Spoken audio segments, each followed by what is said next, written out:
The top cause of family arguments. Oh. Incest. I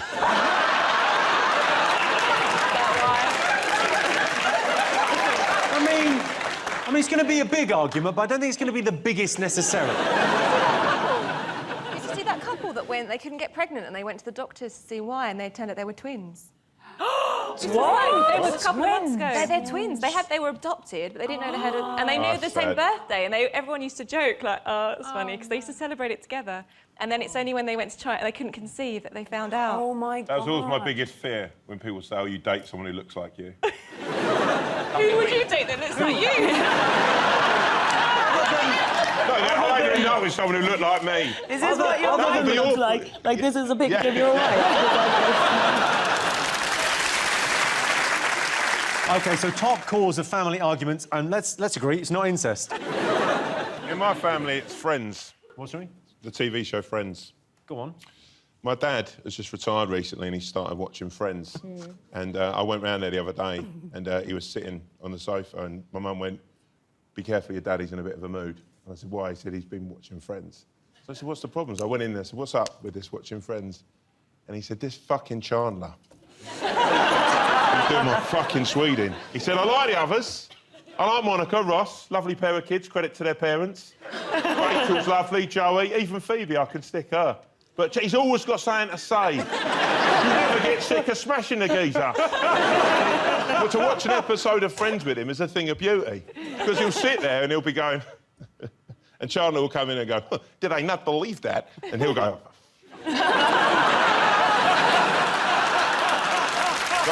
Steven. Actually, arguments in your house. What's the biggest argument? The pronunciation of muesli. My mother says muesli, Sarah, every single time. We muesli. are always fine about that in my house. How do Cornflakes. you say it? She goes, do you know what I like now, Aisling? Muesli. Muesli, Mammy. There's like a pretend Y there. Yeah, that's what I'm saying. Muesli. No. Muesli. Muesli. No, Mother. My mum says humus. So does mine. Oh, my God, they're sisters. Support group. OK, top cause of family arguments. What do you think? Jamali? How about money? I think the idea of, like, will money.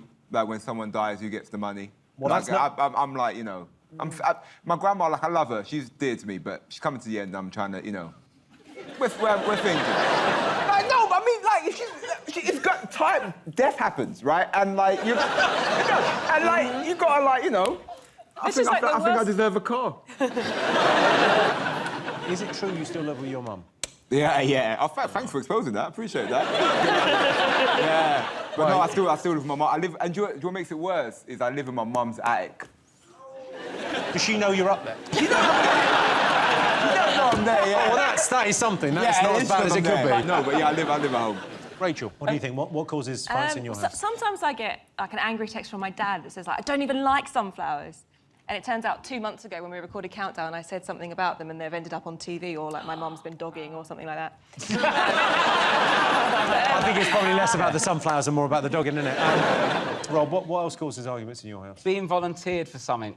Ooh. You know, when you come down and my missus goes, you're OK to take my mum to the airport, aren't you?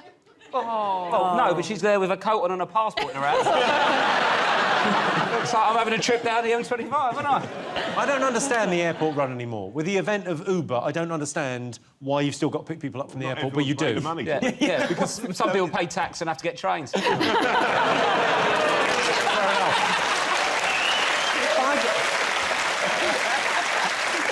That's some proper rich dude shit to say as well, like, why doesn't everyone just get a private car? Can't you just pay a man to jump on his back and run there? I genuinely don't understand.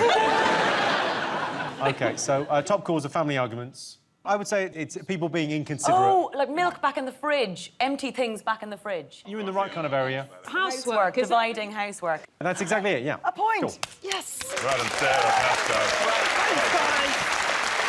Yes, the top cause of family arguments is people being messy. I often come home and find my girlfriend's left things lying around. Shoes in the lounge, trousers in the hallway, boxer shorts on the landing, and a man's shirt on the bedroom floor. She's so bloody messy.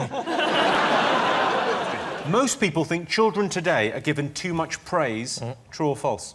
Children do get praised too much. For example, I mean, my kids, they get praised for, like, eating peas. And they eat some peas, and then they spit them out and go... Still go, oh, well done for trying the peas. 100 years ago, they've been shoved up chimneys. And now they're going, well done, you've eaten some peas. Oh, you're clever. And any piece of daubing scribble ends up on the fridge.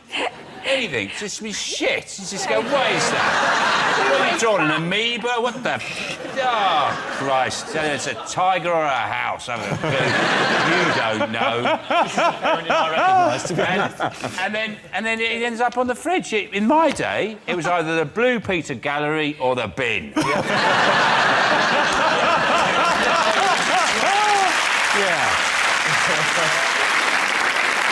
Do you praise your children?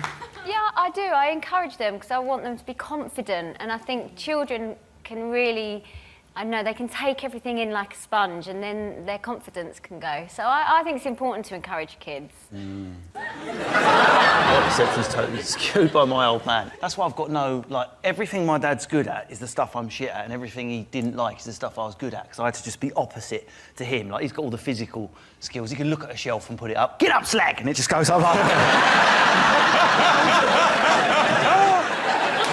What about kids these days? Do you think kids are kind of given too much praise? Yeah, definitely. My dad was a bit harsh on me. He's like, I'm going to get in the music game. He was like, good luck with that. And he was like, come to me when you got a top 40. I was like, Dad, I'm number 19 in the charts. He's like, come to me when you got a top 10. I was like, Dad, I'm number 6. So Dad, come when you're number 1. I was like, Dad, I'm number 1. He's like, come to me when you sold out Sweden.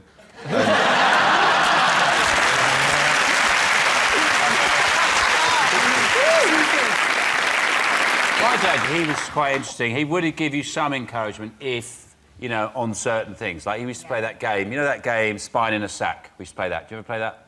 spine. Spine. You ever play that when you were a kid? Spine in a Sack. Spine in a sack. Spine in a Sack. It sounds more like What he'd do is he'd go out and get some roadkill. Well, he'd get a roadkill, and he'd whip the spine out, get the old spine out, then he'd break up all the vertebrae, put it in a sack, then he'd bounce it on our heads, right? And we'd have to guess what animal it was. Oh! Spine in a sack. Spine in a sack. Spine in a sack. I mean, you probably called it something different, back in a bag or something. Whatever, it's the same game. Are you guys winding me up? Is there really a game?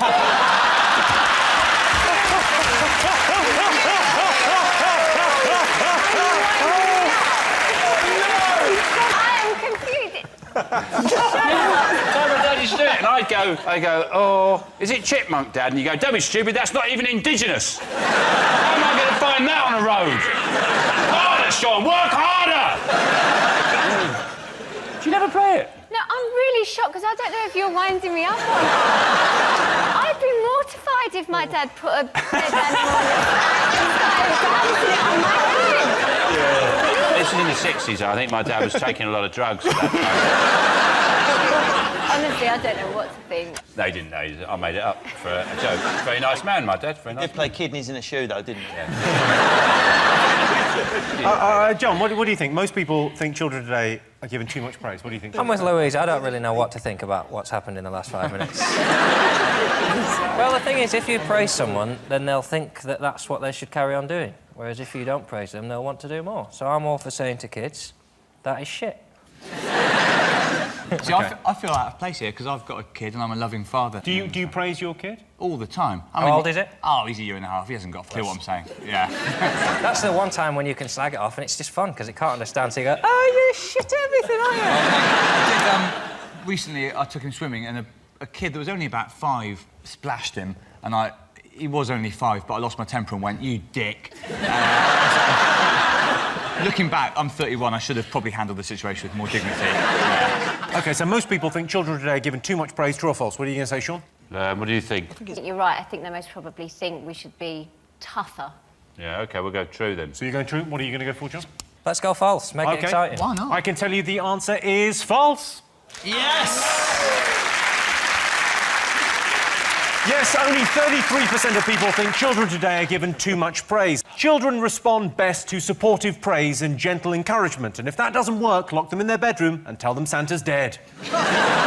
Best thing about having the house to yourself. Oh. Tom. I like to try on my housemate's clothes, which is awkward because I live with my mum and dad. Do you really still live with your mum and dad? Jimmy, yes, I do. He does! The housing market is very volatile at the moment. There was a time when it was very difficult to buy. Now it's too risky. We don't know what's going to happen with Brexit. What do you think? What do you like to do if you've got the house to yourself? Maya, what do you think? Walking around the house naked. Oh, they love that, Like don't just being they? naked and free. I never do that because there are mirrors in my house and it's depressing. Jimmy, you're a vampire. Don't be ridiculous. There's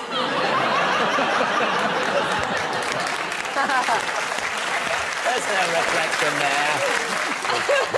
I do look a little bit like a vampire. A little bit. Oh, because you're not pale. You look as if you get sunburnt looking in the fridge. What about you, Rob? Are you left in the house on your own? So I'm never left at home alone, really, because I've got 2 kids and my wife, and I work away from home quite a lot as well. So I think the things I always think, because I'm never alone in the house, it is nice, isn't it, when you're on your own. I sort of think if my wife did leave me, it would be devastating, but the first 3 days would be bliss. You'd still have the kids, though. It's the kids that keep the structure. So my daughter lives with me. However, when she's at her dad's every other weekend, I do go a bit feral. And you think you're up to exciting things like having a threesome with the Deliveroo driver and the urban massage guy. No. All I do is sleep 14 hours a day. Lovely. And by day, I mean the day. And then stay up all night watching reruns of Teen Mom until she gets back. You're like a teen mum, where are they now? By the way, if there are any teen moms watching, I will pay you to buy your placenta and inject it into my face. Richard. What I like doing, and I get told off for doing it when there's people in the house, so I always do it when there's someone in. I like answering back to the telly. I do that a lot. So, like, you know when it's like Homes Under the Hammer, and then I leave it on, you can hear them going, well, we did tell you it was a bit of a risk. Let's see how it gets on auction. Well, yeah, you did tell us, didn't you, smarmy bastard? Very early in the day as well. Those programmes are on at like 11, 12 o'clock. It's as soon as you wake up. Well, it's interesting, that Homes Under the Hammer thing, because, you know, if you're watching a box set, if you're watching Peaky Blinders or Narcos or something, you can only really watch that with someone. It feels very lonely to be watching something like that by yourself. But at the same time, you cannot watch Homes Under the Hammer or Bargain Hunt with somebody because that points to a bleakness of a relationship. I think so. If I'm alone, I will watch 10 a.m, by the way, Homes Under the Hammer. If I'm watching Homes Under the Hammer, I'll love it. The second, if anyone else is in the room, I'd be like, oh my God, this is so embarrassing. I couldn't possibly do it. OK, so what do you think? For me, it's to have a quick wank, because lesbian... No, but can I just explain? Lesbian sex takes forever. Really? Yes, someone just has to call it. There is no logical end. It always has to go to judges' scores at the end, doesn't it? Well, that's the thing. It's kind of like cricket in that way, because it like goes on forever, and there's so many men at home watching it on the internet. But I just sometimes, you know.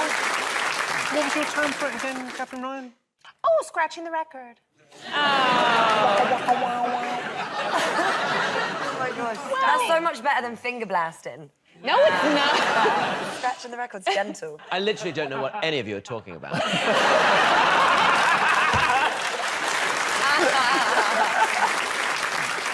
OK, so let's get some answers on this. Best thing about having the house to yourself. What do you think? What do people... I think, Rich, you were pretty close earlier. Watching TV? Yeah, you're absolutely right. The best thing about having the house to yourself is you can watch what you want on TV.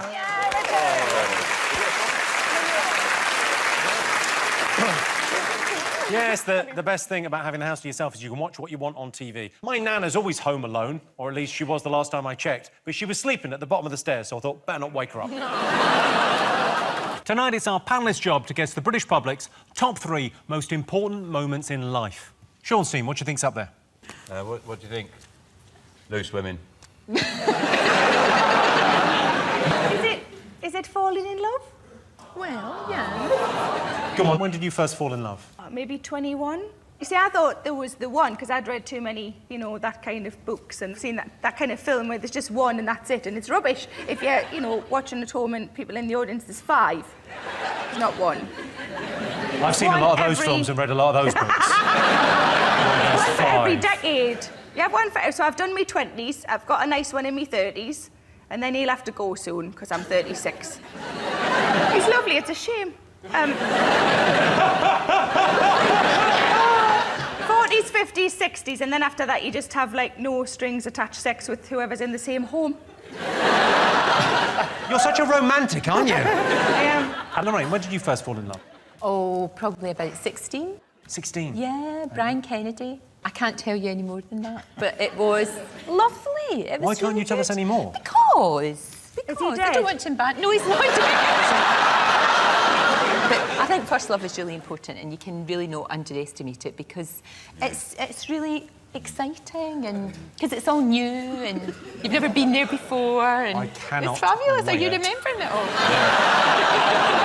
Sean, you never really talk about your softer don't, side no. and being in love, and I think I speak on behalf of everyone. I'd like to see a bit of the real you. Yes. When did you fall in love, Sean? Well, I always find that the confusing thing about falling in love is the symptoms of falling in love are sort of lightheadedness, giddiness, are very similar to the symptoms of carbon monoxide poisoning. I'm not sure whether I'm in love or the flu's blocked. You know? So I don't know if you're the one or we need to change flats. We need to have a word with the landlord. John, have you ever been in love? The first two people I fell in love with... Two? Hedge your bets. Different occasions, both ended with their partners telling me to stop phoning their home. The first one was a clown, who I fell in love with when I was about 8. He opened a shopping centre near me, and I was transfixed. This guy could juggle, he could do magic, he had poems. How old was the clown and how old were you? Clown must have been in his late 20s, early 30s. I'm maybe 9 or 10. I asked for a picture. He's given me his card. It's only got his phone number on it. He obviously wants me to call. I left a few messages. And one day when I phoned up, his wife picked up, that bitch. This sounds like an implausible story that the clown told the police. Like, no, he was calling me. I like the idea of you phoning out and going, what are you wearing? I got the big shoes on. It wasn't a sexual thing, it was just the love between a child and a clown. When did you first fall in love with a woman? In Torquay, on holiday. Took her to see Men in Black. Rained on the way out, give my coat, did the whole thing. Little pity kiss at the end of the week, which I'll be honest, I may have misread. Started phoning. She's not picking up the phone either, little minx. So what I did, bought one of those school exercise books, and across every line of every page, I wrote I love and then her name. If I made a mistake, tore the page out, and then I posted it to her. Not creepy, glad that's not creepy. Symbol of commitment and grammatical accuracy. Well, let's have a look and see whether first love is one of the most important moments in life. Most men say that when they fall in love, they can't tell if it's the real thing. I can. I have a special little indicator that sticks up. OK, Johnston, what's the other most important moment in life? People do babies, don't they?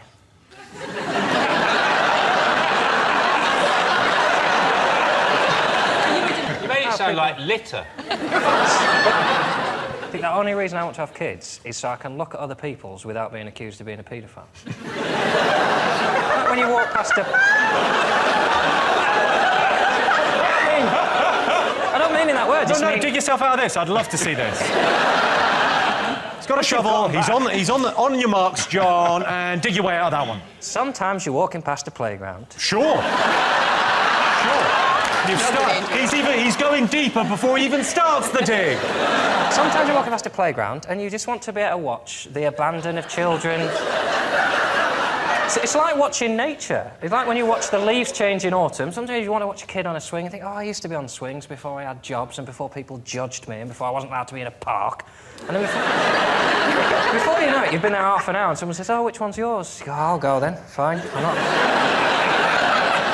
It's a nice... And sometimes a baby will look at you. What you should say is, I haven't chosen yet.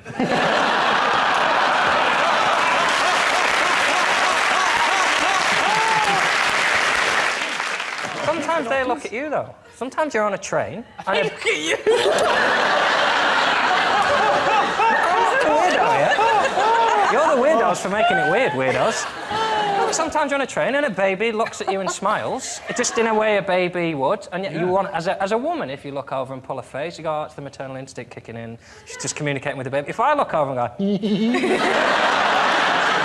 can someone get Captain Weirdo off the train, please? It sort of depends on whether or not you've got your cock in your hand.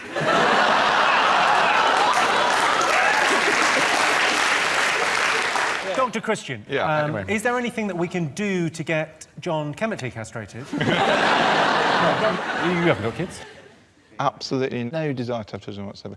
Yeah, you can't... They just linger too long and you can't have a life. They do linger, don't they? Yeah. They go on living is another way to say They go on. They linger. I mean, if they lasted 5 years, it'd be perfect, but no.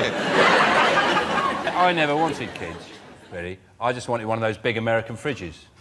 You know, the really big ones. Yeah. I thought it'd be ridiculous. I get one of those. It's just me and my partner there, and like a lasagna and a lemon rolling around in it. I thought I'd better have some kids, fill it out with yoghurt. Well, I didn't think that I was very maternal until I had my baby. Isn't that a bit late, though? Yeah. Really, that's kind of fine, isn't But then it was fine. You know, honestly, you know... Yeah, but what if it wasn't? You can't put it back in, can you? You can't, can you? No, you can't. But see, if you do have every drug under the sun, don't... If somebody comes at you Not with whilst you're heroin- pregnant, I should confirm. No, but in labour, have everything. You know these folks that lie on bean bags and they have candles? No. No. You want to be numb, as God intended. You want to be numb from the waist down, knowing nothing about it until they give you a beautiful baby. That's conception or birth. Well... honestly, just have everything. Have everything. I've never heard anything more Scottish than that. Take all the drugs that you can. Seriously, all of them. Get all of them. It's brilliant. It's like you only had the baby for the high. No, but it is really. Honestly, I recommend it. It's expensive, though. No, it's on your NHS. Well, they've worked out. No, it doesn't cost you anything. It's on the National Health Service. No, he's saying having children, I mean, not... raising children. Not the drugs. I know a guy that can get it for a favour. Yeah, to raise the child is something that the average they've had through its lifetime is £200,000. Yeah. And that's not factoring in daddy's drinking, daddy's gambling. It's all worthwhile when they turn 13 and tell you that they hate you and wish you were dead. But then they'll look after you. I'll fast-track that. They'll look after you when you're old. What? When you're old, they'll look after you. All the money that you've paid out, they'll have to... I'm going to use the money I saved to look after me. Although I don't have kids, because tragically my girlfriend and I can't have children the way we do it.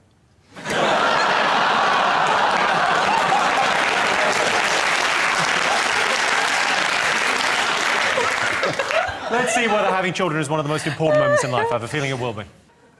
Yes, of course. Number one. Yes, having children. Doctors warn women should have a baby by the age of 35 to avoid the risk of being deafened by their ticking biological clock. OK, fingers on buzzers. One more thing to get. You never really forget, like, the day I passed my driving test, probably the most significant. Because then you can go anywhere, can't you? Get the motor running. I mean, it won't surprise anyone to learn that I received a minor on my driving test for excessive caution. That's right, ladies. Really annoyed me. You know you're a fanny when on your driving test the instructor's saying, so when I tap the dashboard, I want you to slow down, but for the rest of the time, can you friggin' strap on a pair and just put your foot down? I think it's a big time for, you know, teenagers passing their test. I just think it's a very strange thing that we pick that time in life to give kids the opportunity to drive. You know, it's the most sort of hormonally volatile you can be. So are you emotionally insecure and randomly aggressive? Here, have a machine that can kill yourself and others. You know, like When can you apply for your provisional licence? I do drive a car, mate. I drive a Polo 1.2. It's blue. And you've got a rhyme take as that. well. Yeah, exactly. I drive a Ford Fiesta. It's Spanish for party.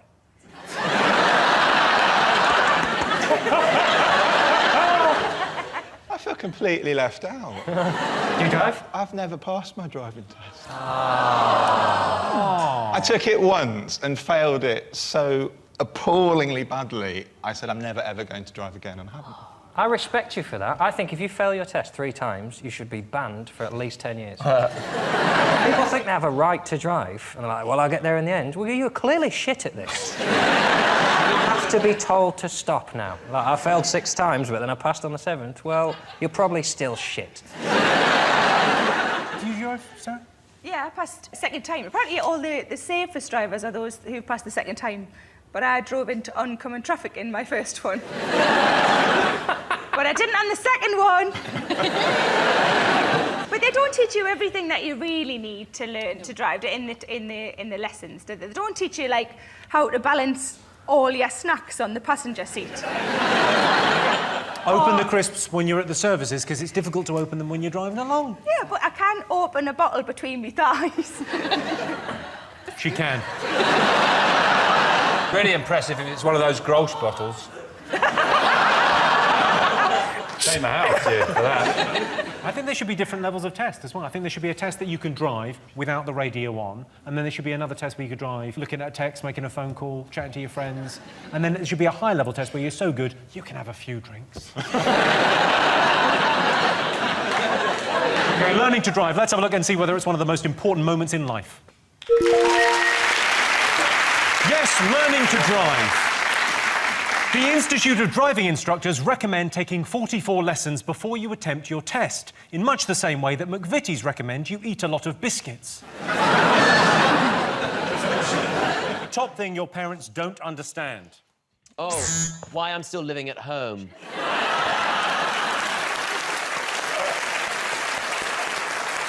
That's the top answer, right? That's the top answer, right? Catherine, top thing parents don't understand. What do your parents not get? Bisexuals. My dad doesn't understand bisexuals. He thinks lesbians are easier to understand because he's like, they're the queer culture, you know, like they wear a lot of super dry, ironically. And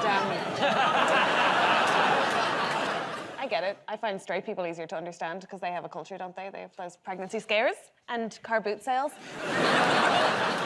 It's tricky. Rich Osmond, what do your parents not understand? Well, my mum, she doesn't understand why Eggheads isn't on every day. Doesn't understand why they can't. Sorry, your mum's a massive fan of Eggheads? Oh, my God, she loves That's Eggheads. a kick in the teeth, isn't it? Listen, it's fine. Sometimes I do a show called House of Games, which replaces Eggheads sometimes. She's furious. It's like, put it on a different time. They don't take Eggheads off. OK. Top thing parents don't understand. Is it the internet? My mum and dad cannot get it. They treat the Wi-Fi code like it is some sort of scripture from the past.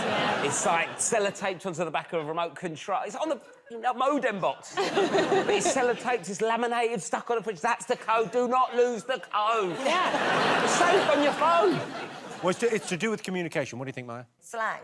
A kind of slang, very specific kind of slang. Text speak. Like Text lol. speak is exactly the right answer. Yeah, we're back in the game. Yes, the top thing parents don't understand is text speak. We just need to make text speak that parents would actually use. YAD, you're a disappointment. TNM, that's not music. Or TCOHSOJ, they come over here stealing our jobs.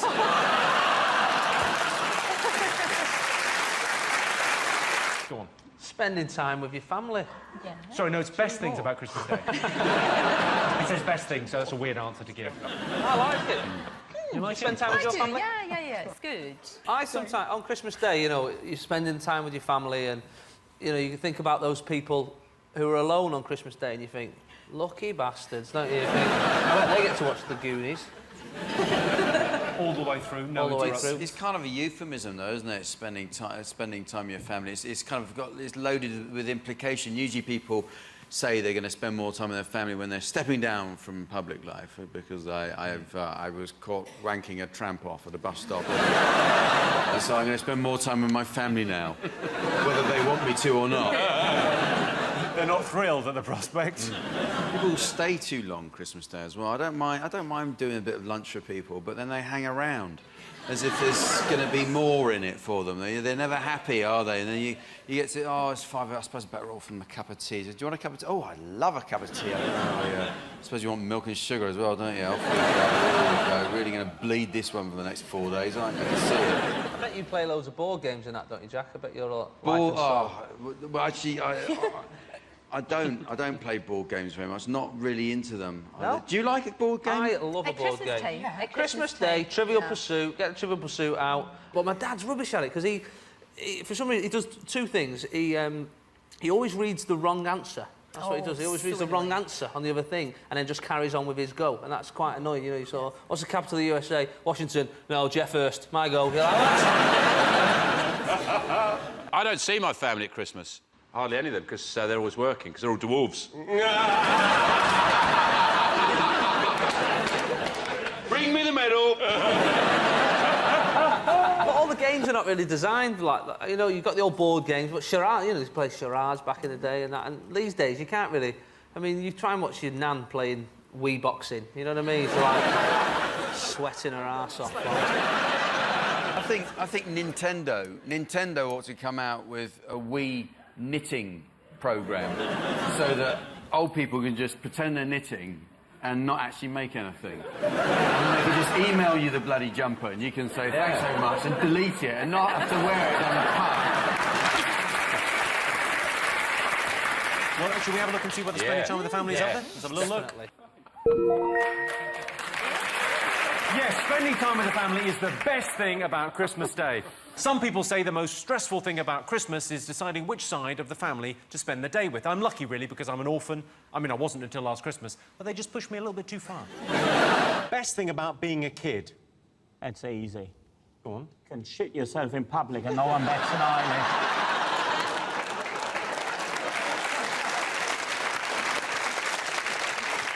Strange groundswell of support for that, as if... Yeah, that's the thing we're missing out on. Henning's talking about shitting yourself in public, but I do think, like, as a kid, having a face-to-face chat while you have a shit is something that you did as a kid that you don't get now. Like, you have to look, you have to look at your phone, whereas when you're a little kid, somebody has to go with you. You can just have a little chin wag. Do you know what I mean? Like, my 5-year-old, if we're at a restaurant or something, he'll go, Daddy, I need to go. And so we go, all right, we'll go off. And he'll just tell me about his day while he's curling one out. And then what he'll do, which is so... They've just got such plausible deniabilities, he'll go, oh, there's a funny smell in here, isn't there, Daddy? Well, I'm watching you take a shit. Who are you going to try and pin this on, mate? Stickers, I think. Stickers. Stickers?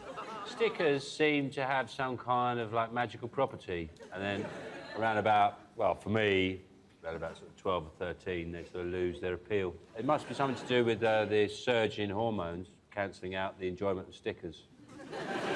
As a veteran of 2 recent sticker campaigns, let me tell you the joy is not undiminished.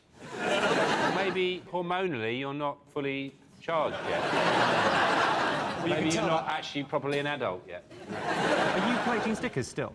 Not still. The tournament's ended, Jimmy. I'm not a loser. But you enjoy the process? I enjoy buying stickers and finding out if I've got any needs in my pocket. I mean, I've got needs, don't get me wrong. Rebecca, what do you think the best thing about being a kid was? I used to get away with murder when I was little. Did you murder someone? No. What did you used to get away with? So I just used to try and get my sister into trouble. I used to, like, just go into my room, like, slap my arm really, really hard and then go, Mum, Laura's hit me, so she would get told off. And you haven't seen Laura since you went into care, have you? Henning, what were you like as a child?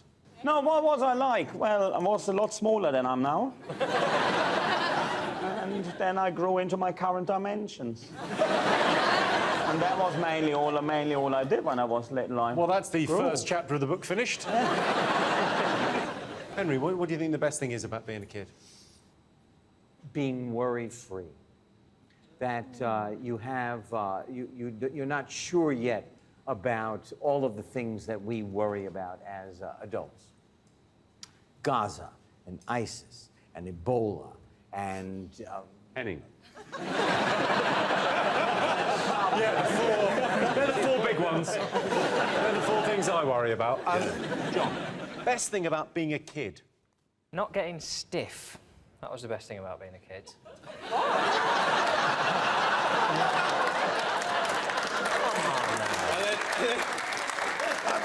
I mean, it's to my credit, I didn't say anything there. Tell us more about not getting stiff as a child, John. Sometimes that can happen to grown-ups as well. It's perfectly normal. If I have a day now where I've gone upstairs a lot in a day, the next day my legs hurt. I used to play football for like 12 hours straight through, breaking only for meals. And I was fine the next day. Are you looking at Rebecca when you're telling her about your workouts as a kid? I'm just looking at everyone. I'm looking at anyone who'll look back and hold my gaze. Would you like to do a joke about holding my gaze? I shouldn't have brought them with me.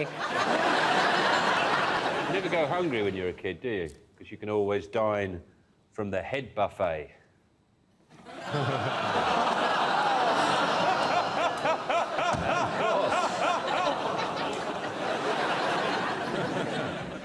I'll give you a clue. It might involve cake. Eating cake. Going on to candles on the birthday cake. Birthday parties. It's the right answer. 36% of obsessive fans would be willing to swap a family member for their hero. Is that true or false? Swap a member of my family for an obsessive fan, though, wouldn't you? I'd quite like to have any obsessive fans. I bet you have a few. No, well, I've had one who wrote to me every week for 18 months and begged me to marry her, and said she was being sent off to Bangladesh to be married off by her dad, and I was her only chance. And she said, "I'll meet you outside Luton Station at 3 o'clock on Friday," and I never turned up, felt a bit guilty, and the letters stopped. The letters stopped, and I thought, oh, poor girl, she's been sent off. And after my first day on Channel 4 News, I got a letter from her, it was a year later, saying, "I wasn't really sent off to be married, I was just saying that to make you jealous." And you married her? No, I married her, no. The trouble with Luton Station, there's 2 exits, isn't it? It's very easy. Who's your hero? My hero's Madonna. If you had to, David, who would you swap for Madonna? My dad. Is it What all have you right if got, I have this banana? now? Where did you get that from? I got it from the room. I'm hungry. I didn't have time to properly eat. I'm having a banana. Get on with the show. I'm going to finish it. You might as well get on with the show. So 36% of obsessive fans would be willing to swap a family member for their hero. Do you think it's true or false? We think it's true. Well, I can tell you that the answer is false. In fact, 72% of obsessive fans would be willing to swap a family member for their hero. Fair enough. If I could broker a deal to swap my Auntie Gladys for David Beckham, I would. I'm not a massive fan of Beckham's or anything. I'd just like to see our midfield improved.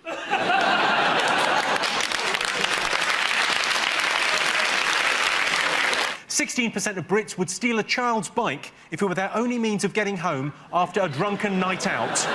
Is that true or false? I'd steal a pram.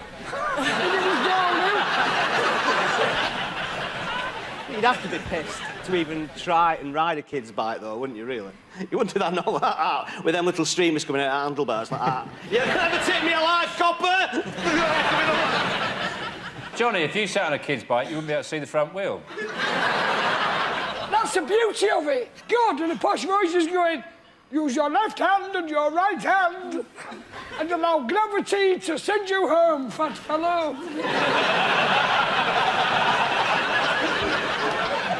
There's a skip with a handy ramp. You can jump that police car. This is like watching a breakdown.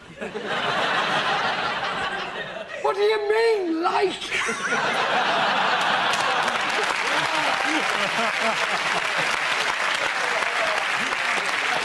Dave, what do you think, true or false? True. And if they've got a little basket on the front for a kebab.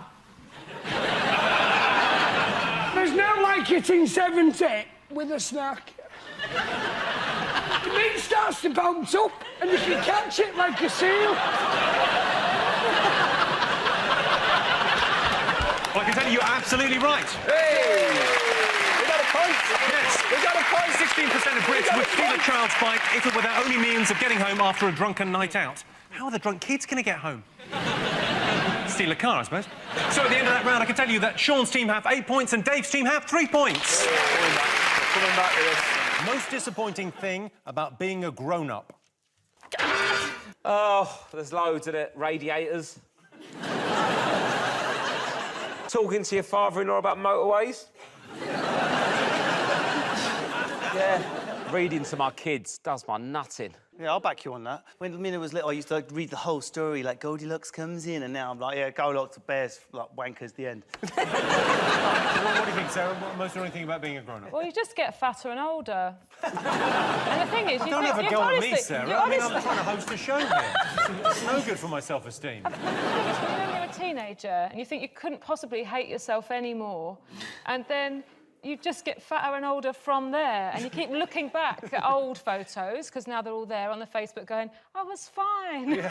Why was I so miserable? I'm so much fatter and older now. Where will it stop? With death.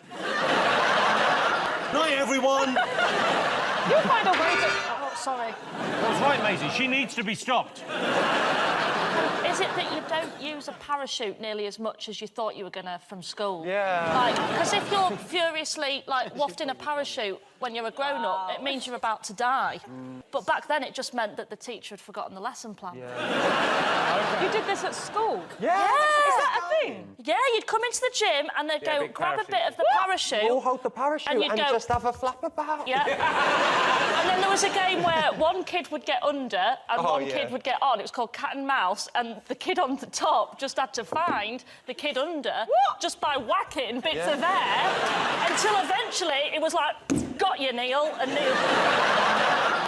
Most annoying thing about being a grown-up, what do you think, Sarah? What annoys you? I think one of the difficult things is that by the time you've got the money to do something, you don't want to do it anymore. Like, by the time you can afford to go to V Festival, you shouldn't be there. You're too old. Rosie, what do you think was the most annoying thing about being a grown-up? Paying taxes. What? Yes, so too.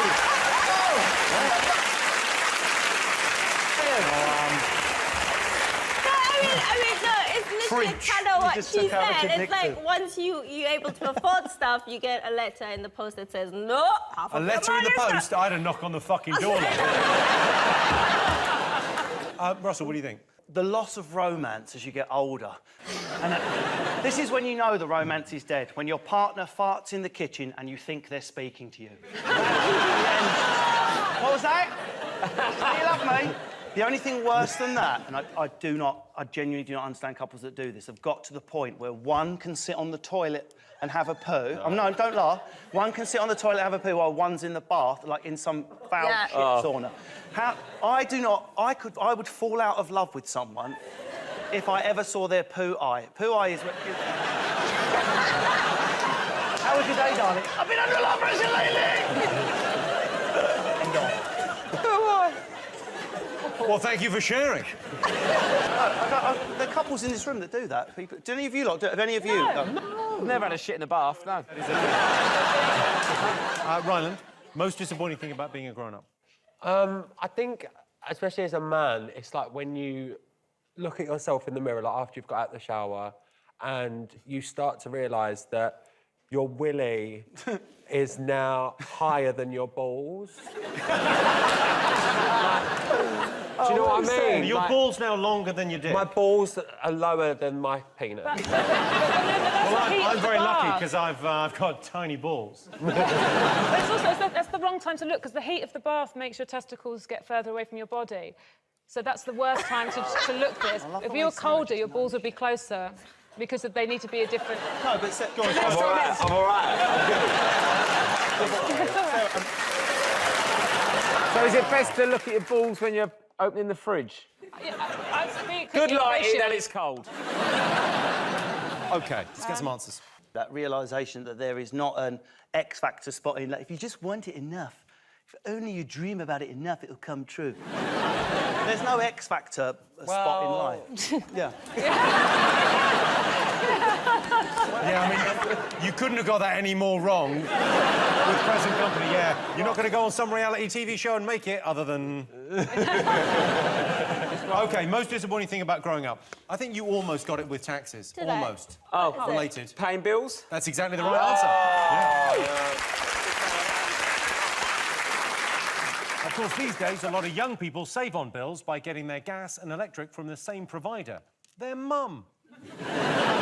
Also on the list is going grey. I like to think of myself as a bit of a silver fox because my hair is going grey and I shriek like a banshee when I'm fucking. Britain's least favourite household chore. Is it helping your mum put her cards up in the phone box? For me, it's bringing out the dead. Your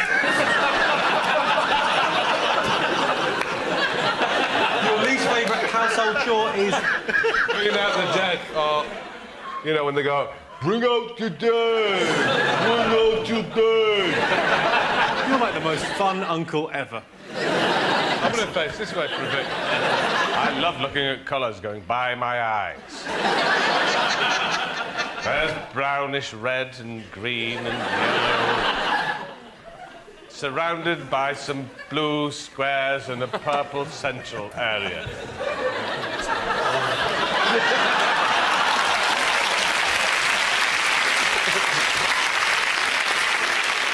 Yeah, you can't fool me. Britain's least favourite household chore. Lou, have you done any housework recently? Hoovering. That's a correct answer. Wow. Yes, Britain's least favourite household chore is vacuuming. The reason I don't like vacuuming is that if anything does go wrong, the people in casualty can be very sneery. OK, fingers on buzzers. What do you think? Is it spending time with family? How much time is enough with your family? What do you think? Just Christmas Day. No, it's fun though, isn't it? Because it's weird though, because even though you hate them, it is still fun. I do like that thing on Christmas Day, you know, when you go around a relative's house and they spend the first 4 hours pretending that they haven't invited you. And then they won't let you in until you climb in through the kitchen window. And even then they start screaming. We do, we've recently started doing Bring a Stranger to Christmas, which may I recommend for everyone. Just bring a stranger, like someone you know roughly, like don't just bring... No way. I've been stung too many times. Once my mum invited a lady for Christmas dinner. I went into my hallway and it was probably about 7 or 8 o'clock in the evening, and then I walked back and... Sorry. I walked back into the front room. She had the remote control in her hands. Her top was still on, but her pants were down. And she was just stood there in her knickers and her jeans down. Why do you think why did she take She was going to get changed, she was going to stay the night, so she was going to get changed and go up with the tag. And I don't know this woman. I was like, "You all right?" She's like, "Yeah, have you seen this?" And I thought, "Oh, she's going to pull her pants up." 17 minutes. 17 minutes talking to this woman thinking, "What's happening?" Carrie, do you like spending time with your family at Christmas? Yes, as long as it's in the morning. And by morning at my house, it means about noon for my mother. No, the important thing I did at Christmas was the Star Wars Christmas special, which is a punishment from God. Was this after the first movie, but before the second? When did you film We this? did it before they thought it was going to make any money. It is really embarrassing, though. It is, and I get to sing in it. What do you sing We as? celebrate our day of peace. Step into Christmas.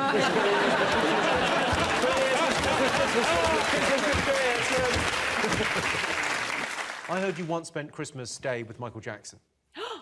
Christmas Eve. Oh, well, I don't want to hear the story then. Move on. He wanted his kids to meet Princess Leia, as you would think. When was this? Not recently. Well, last year. I haven't been sectioned in years.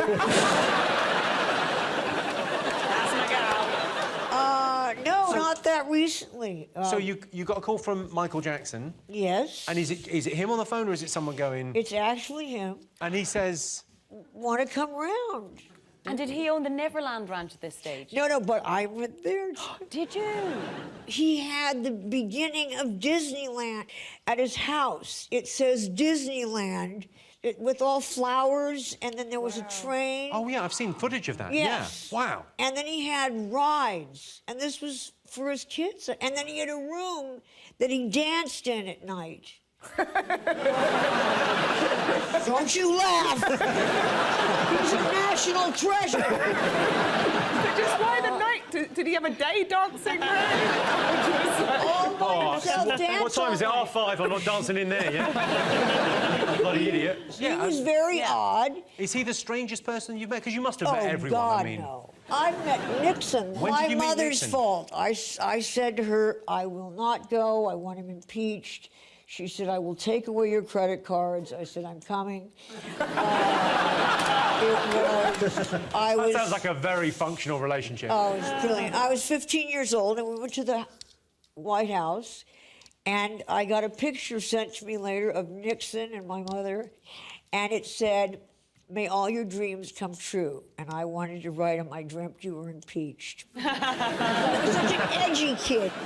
You were 15, though. This is pre-Star Wars and everything. Pre-hair. So why did you get invited to the White House? Because my mother's famous. Oh, my God, I see. She is, yeah. Debbie Reynolds. What? I didn't connect because you don't have the same... Vibrator. Skip the generation. Now let's talk more about spending time with family. Brad, what's Christmas like in your family? It's very chill. My dad just kind of falls asleep, like all day, basically. So it's just me and my dog. I think people falling asleep, everyone who falls asleep is a win, because all you need on Christmas is the remote. And everyone is a threat to that. So every time someone goes to sleep, I feel a little bit less panicked. I think, good, one down. And the more it goes on, then I feel good. Because when everyone's awake, you can't leave. It's rude to leave and go. If you say, I'm going to go in the other room and watch what I want to watch, because this is horrendous, you're ruining Christmas.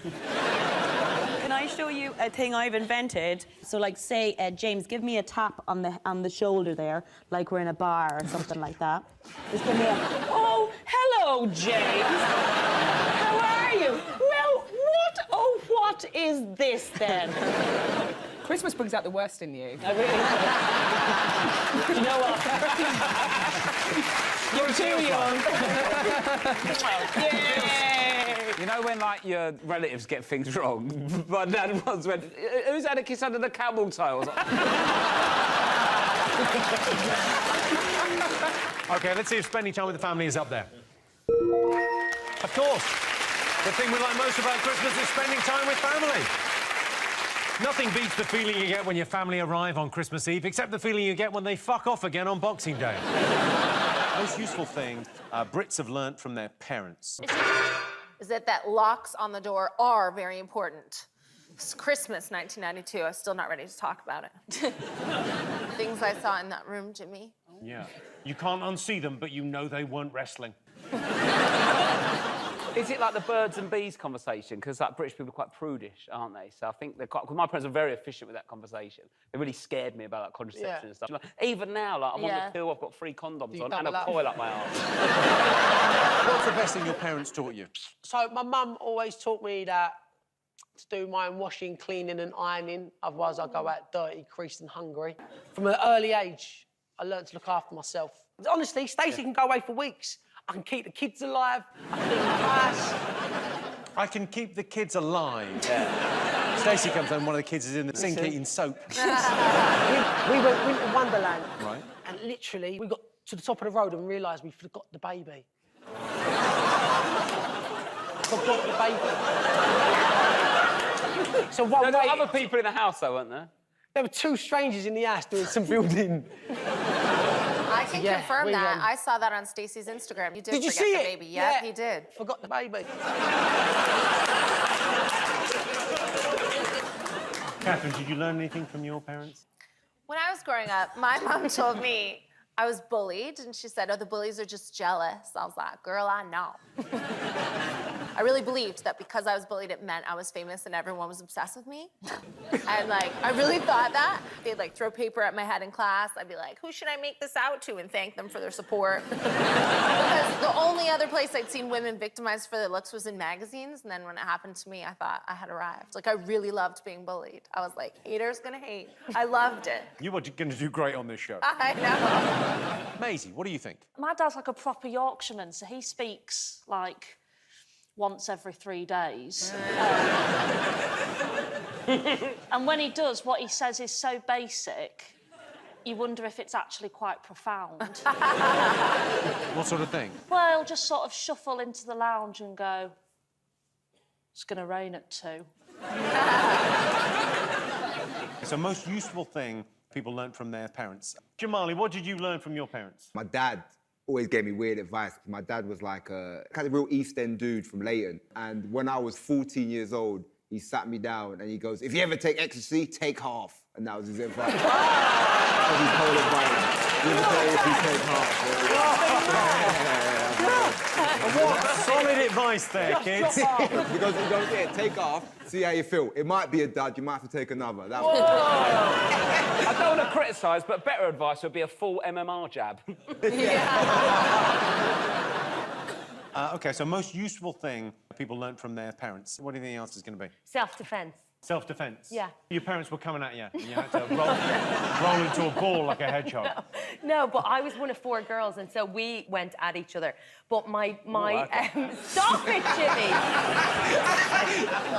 So when I was in school, if there was ever any trouble, my dad would say, if someone kicks you in the shins, kick them back. If someone hits you in the face, hit them back. Just mirror them. Never be the first to throw the slap, but always stand up for yourself and never get caught. Yeah.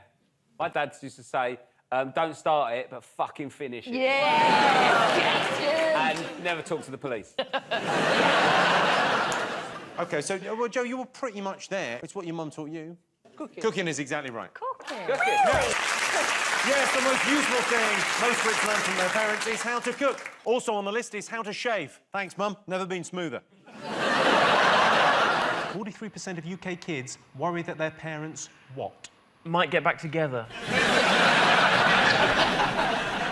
Most kids, the most embarrassing thing their parents do is start a band. Oh, that'd be embarrassing, wouldn't it? Dad on bass, Mum on drums. Why don't you just tell us the answers? You've got us all here. We could be doing important show business work. Me and Ralph could be opening a fete or something. Has anyone got a fate they need opening? No. Let's continue with the quiz. All right. 43% of UK kids worry that their parents are coming to Glastonbury as well.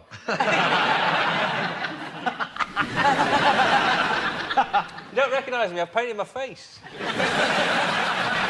You almost mentioned it before. Because they'd embarrass them. Correct. That's it? Yes, 43% of UK kids worry that their parents will embarrass them. I remember I got embarrassed by my dad dancing at a family wedding. I say family wedding, it was gay pride. Top thing people miss about childhood. Is it the satisfaction of bellowing, I'm finished, and somebody coming up and wiping your ass?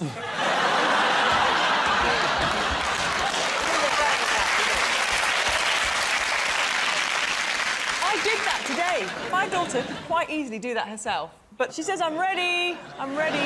Ready, hang on, I'm trying to read Grazia, Mum. Get on with it.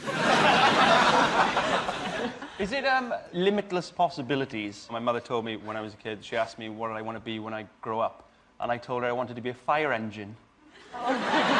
This is fucking crazy, but a part of me still wants to. Have 6 firemen ride you. Oh, yeah.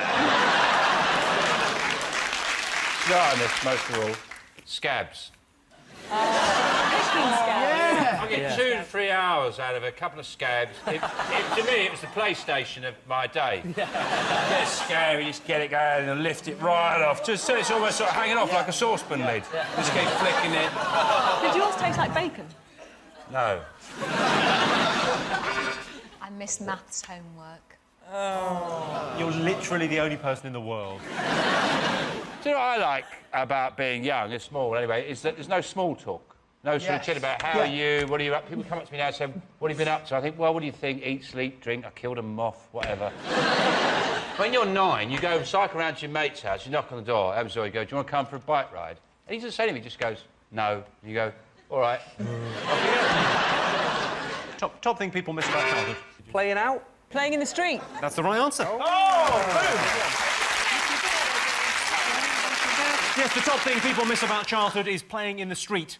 When I was a kid, we used to play swing grope, bin finger, knicker chase, hop, snatch, crack. It was just a more innocent time.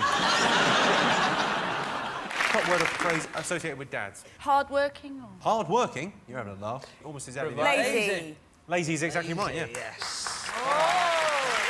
Yes, the word most associated with dads is lazy. A spokesman for Lazy Dad said, "Oh, in a minute."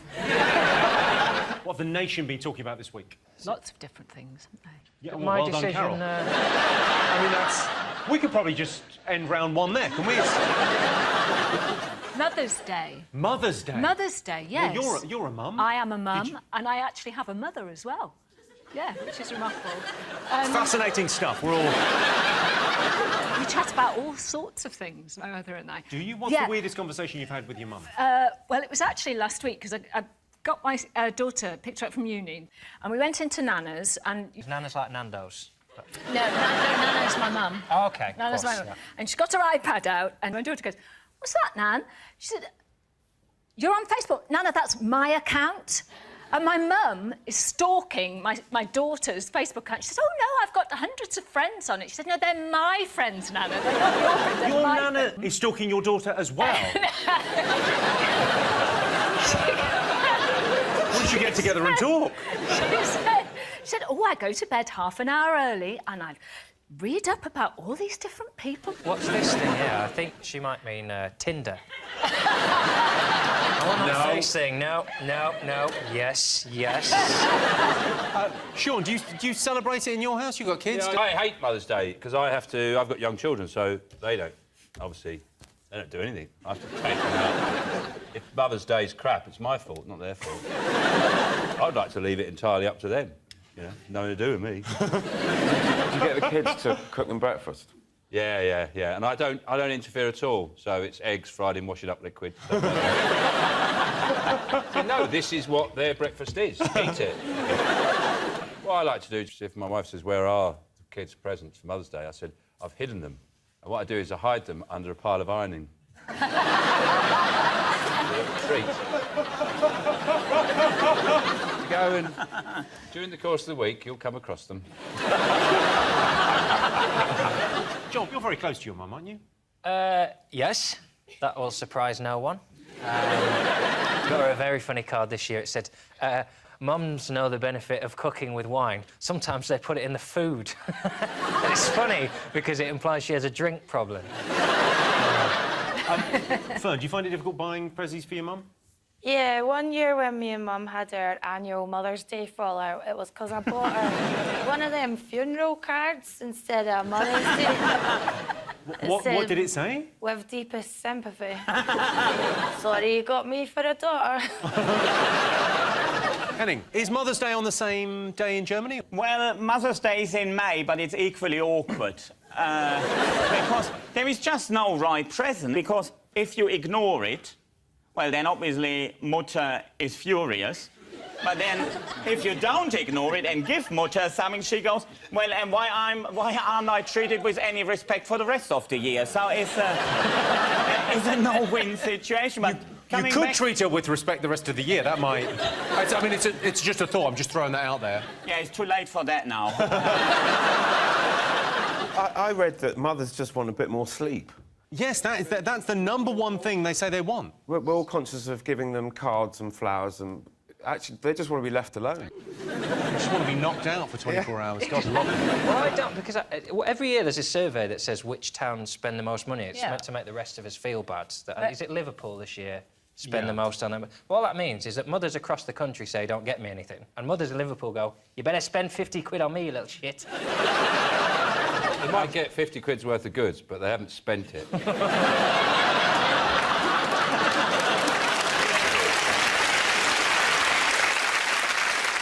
Well, let's have a look and see if Mother's Day is up there.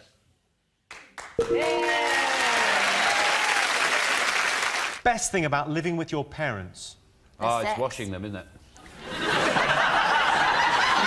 the age my parents are at, it's getting up in the morning and giving them a good wash. It's like, it's like the elephants in the zoo. I just stand them on the end of the table, and I get hose, I'm scrubbing them all down. How big are your parents? also, if you live with your parents, you can keep tabs on your inheritance, can't you? So, you don't need to have an evening meal. You had a big lunch. You don't need a new carpet. It's fine. Just take Heating glasses on off. Bonacardi, you'll be fine. No, don't spend that. Well, this is mine. Also, another one is you don't need to make up lies on how well you're doing, because they know you're a failure. Catherine, how old were you when you moved out? 18. 18, and you Yeah. never went back? I never went back. I came to the UK by myself, and I'm a working foreign single mom. Whoa. There's no need for a round of applause there. The Daily Mail want her out. What age were you when you moved out? 31. You moved out last year? Yeah, they started putting the news on. No, right, the best thing...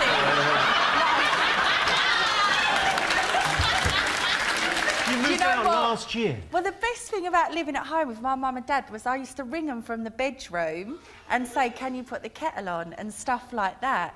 And I know it sounds really bad, but we are from Essex, and that's what you do there. But what if you, in that paper when you get back, because I think the hardest thing would be making excuses. If you want to bring someone back and you live with your parents and you've got to pretend they're like your housemates. Just do it in your front room. I moved in here quite young, yeah. Hang on a second. Hello. Just do it in the front room? If your mum and dad are upstairs, just take them in the front room. Just take him in the front room. What a lovely thought. Yeah, this is a weird one. I know I'm usually upstairs and you're down, but I'm downstairs shagging and I am gasping. Best thing about living with your parents. So what do you think? It's cheap. That is the correct answer. Give you that. Yes, the best thing about living with your parents is not having to pay bills. Just because you live with your parents doesn't mean you can't have a life. My mate lives with his parents and he got lucky the other night. Crispy pancakes for tea. Top thing we learn from our dads. It's mostly sayings. My dad, I think that's what most people learn from their dads. Very, like, you say, you can't make an omelette. Very pessimistic man, my dad.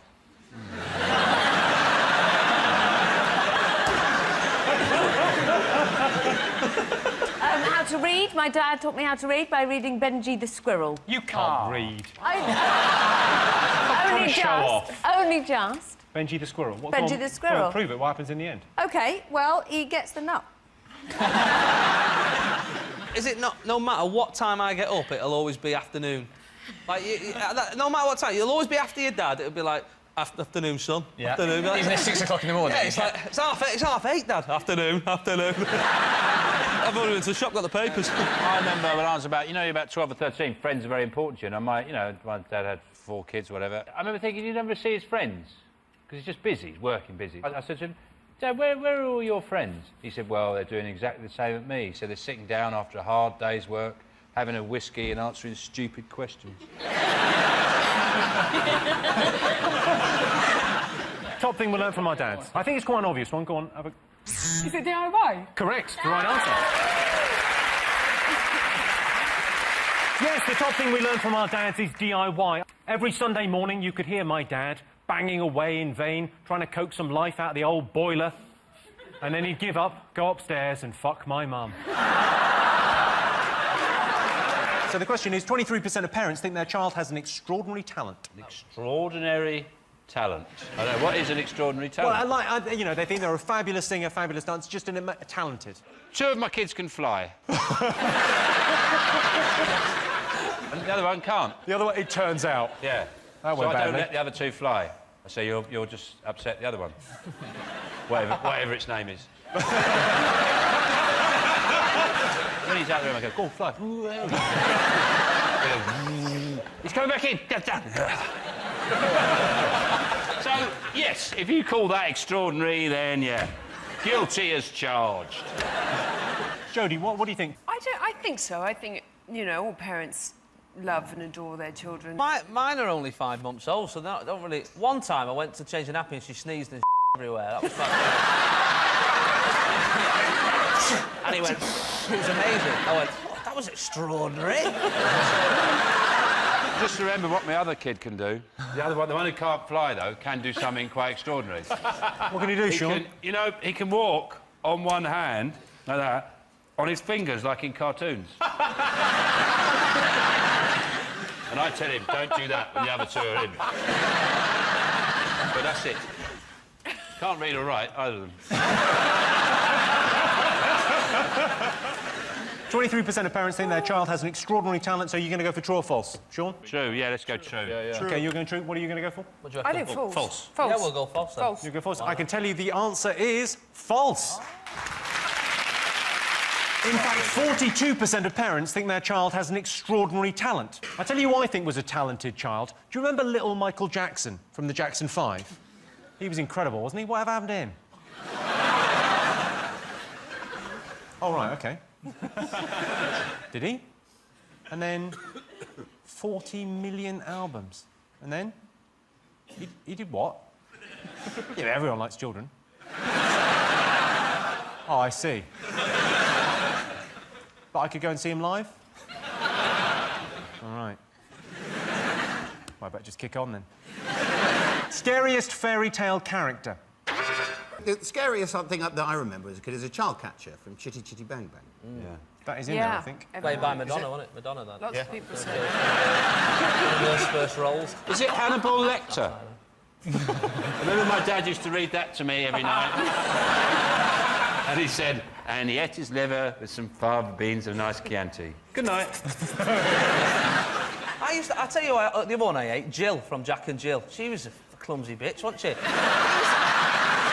He's fallen down the hill, right? And then she's made the exact same mistake, fallen down, landing on her, and then he's broken his crown and she's gone, I know what to fix that, a bit of brown paper and vinegar. You're like, Germaline, you daft sod, Germaline! OK, I'll give you a clue. Think gingerbread house. The witch from Hansel and Gretel. It's the witch with the oven and all of that going on. It's the right answer. Yeah. Yes, the scariest fairy tale character is the witch in Hansel and Gretel. In the original fairy tale, the witch who eats children represents acute postnatal depression, and the gingerbread house represents cravings during pregnancy. Hansel is the male generative force, the sperm, the son of the wood chopper or penis. Gretel is the egg. The enchanted forest is pubic hair. The warts on the witch's face are an STD. Cinderella is a whore, the gingerbread man is gay, the beanstalk is a giant cock, Little Red Riding Hood is the clitoris, and Goldilocks fucks animals. Any questions? 44% of American dads say that what features in their sex lives? Jacko. The letters WWW. Is it being bummed in the woods by hillbillies? It's smutty, this show, isn't it? I shall tell you this because it's quite difficult to get. 44% of American dads say that religion features in their sex lives.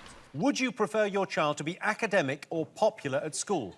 That's such a tough one because, like, people who were popular are obviously going to say popular, and people who were academic are going to say popular. What were you like at school? Were you popular? Were you academic? What were you like? I mean, I was popular with the important people, which is to say I was academic, so the teachers loved me. Rich, were you popular at school? I was tolerated, I think. I wasn't particularly academic. Well, were you not? Because, I mean, you're known for being kind of... I'm kind of good at remembering stuff. That's all there is to it. But also, like on TV, I always have an earpiece in. That's the real secret to intelligence. So you've got an earpiece in, right, Jimmy, just in case things are overrunning, someone has to talk to you. So if I was to say to you, for example, what is the capital of South Sudan? Now, you don't have a fucking clue. But there's a whole group of people upstairs now who'll be Googling that. I'm annoyed they haven't got the answer already, frankly. It's Juba, isn't it? Juba is That's the secret of being clever. That's all you need. OK, let's have a look at some of us as children. So, Maya, you were a predictably adorable child. Let's take a look at you as a child. Oh, God. Well, you might think you were adorable. Not as adorable as this little guy.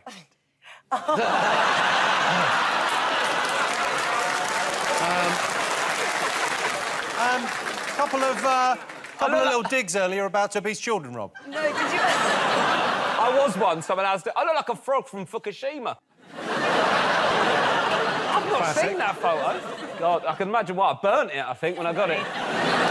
Tom Allen, as a child, you were exactly the same. Take a look. There he is. Yeah. Sorry, that's a picture of Benedict Cumberbatch. I still had to come out, guys. Let me take this sticky bow off. I've got news, Hold everyone. my carnation. I've got news. Where'd you get the flower from? A florist. OK, Tom, Rob, you went to the same school, didn't you? Yes, ma'am. Oh We actually got in touch with the school, and one of your teachers remembers you both well. Tom was clearly destined from an early age to be a celebrity. When he was just in year 7, he compared the talent cabaret brilliantly. So clever, so talented and witty. Yeah. Rob was very different. Not particularly academic or able. He's not wrong, though.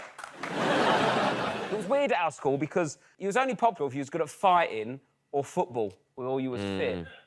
I was That none was of those things. Yeah. Tom was loved by all the teachers. I just kept my head down and wanted to get out there as quick as possible. It was not for me. Tom went on holiday with one of his teachers. Whoa, whoa, whoa. I don't want that guy to have to go to jail because of you. And do you know what? I'm quite happy I wasn't able.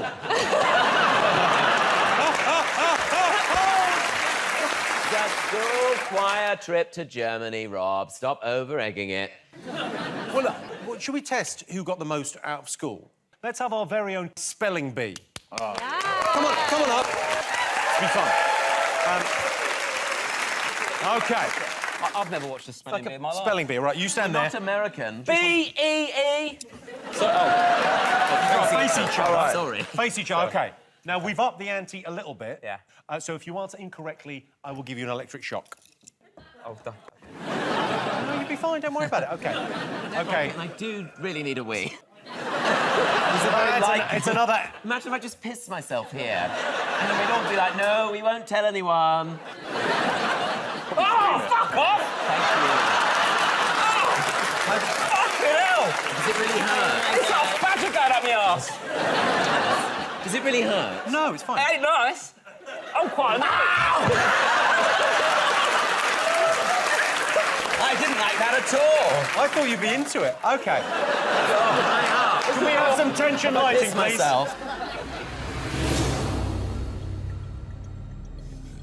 OK, Tom, you're up first. Can you spell the word facetious? F-A-C-E-I-T.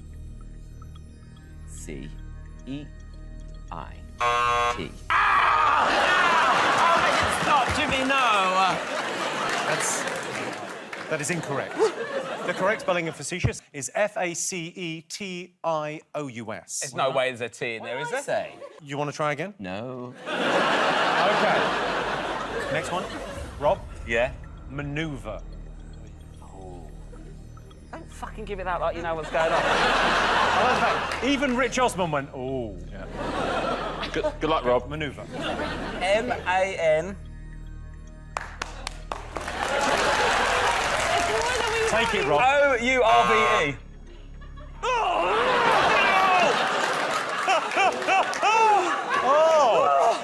That was like Back to the Future when Biff got angry. Manoeuvre is M-A-N-O-E-U-V-R-E. Oh. You should have just read it off the autocue. I was going to say it's OK, next one. All right, easy one. Spell pterodactyl.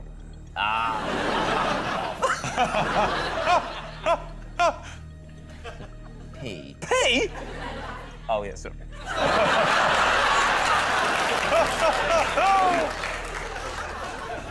T. Right. E-R-O-D-A.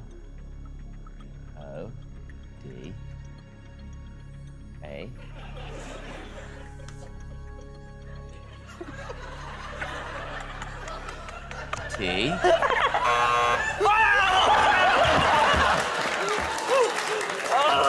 OK. It was, you were doing really well. It was P-T-E-R-O-D-A-C-T-Y-L. You missed out the C. Oh, well, I was very worried about getting electrocuted. Six-pack. Just on my arse. If you play your cards right later.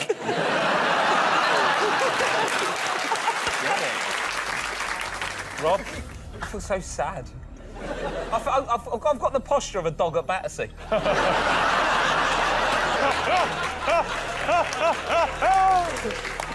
Easy one for you, Rob. Rhythm. R. Great start. H. Y. THM. Correct! Yes! So Rob's the winner! You've won the spelling bee! Ow! Ow! Ow! It's still going on!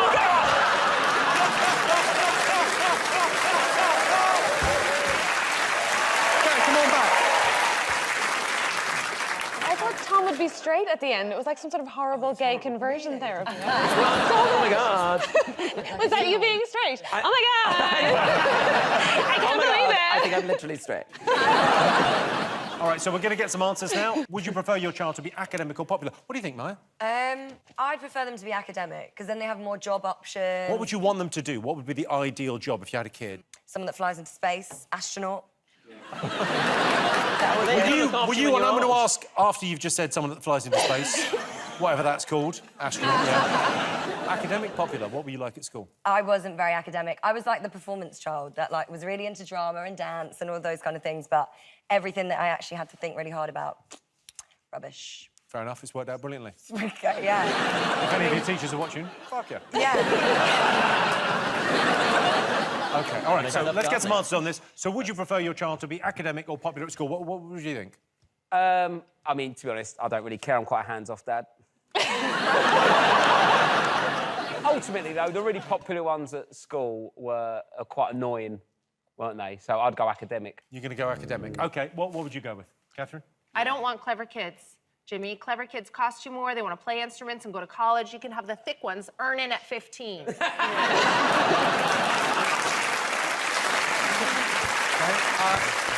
Richard Osman, you're a dad. Academic kids, popular kids, what would be your preference? I would say academic. The kids who are super popular at my school, it's just like a scrapyard. Facebook now, you just think, oh, man. So what are you going to go for, Catherine Ryan?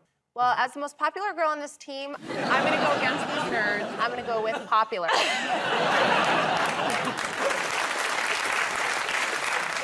OK. Well, I can tell you, 77% of our studio audience would prefer their child to be academic. No! Well done, Rob. 50% of British dads are what? Counting the days till the kids leave home.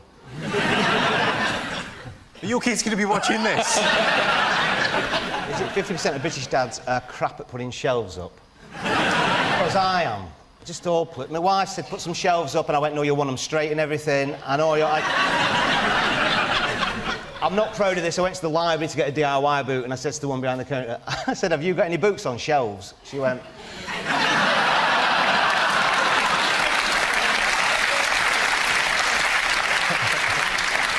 Is it 50% of dads are suing Durex?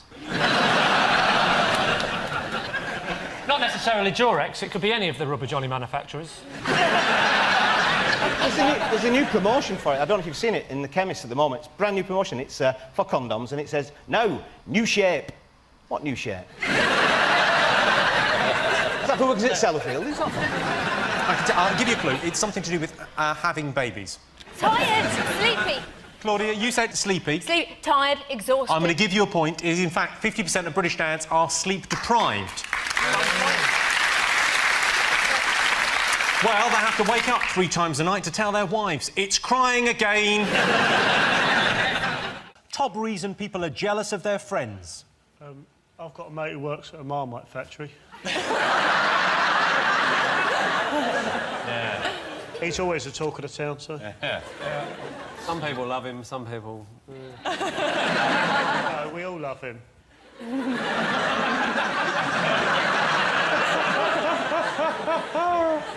So I'm jealous of is Joe's beard.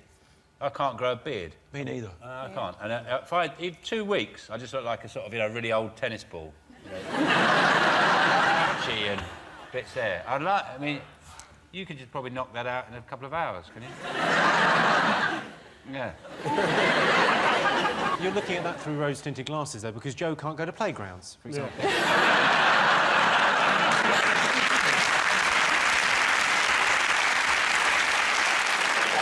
I've got a mate who lives right opposite the station.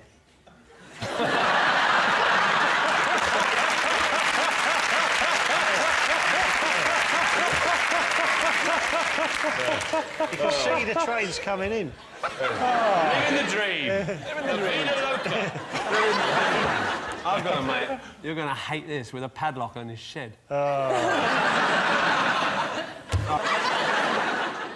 I'm jealous of my friend who can get 82p up his foreskin. I can beat him. I can put a pound down there.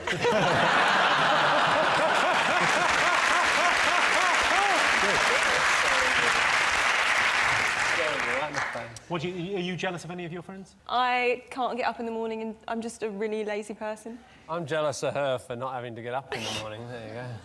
Sleep until midday, lovely. With her. Really lazy. I'm jealous of anyone with a foreskin.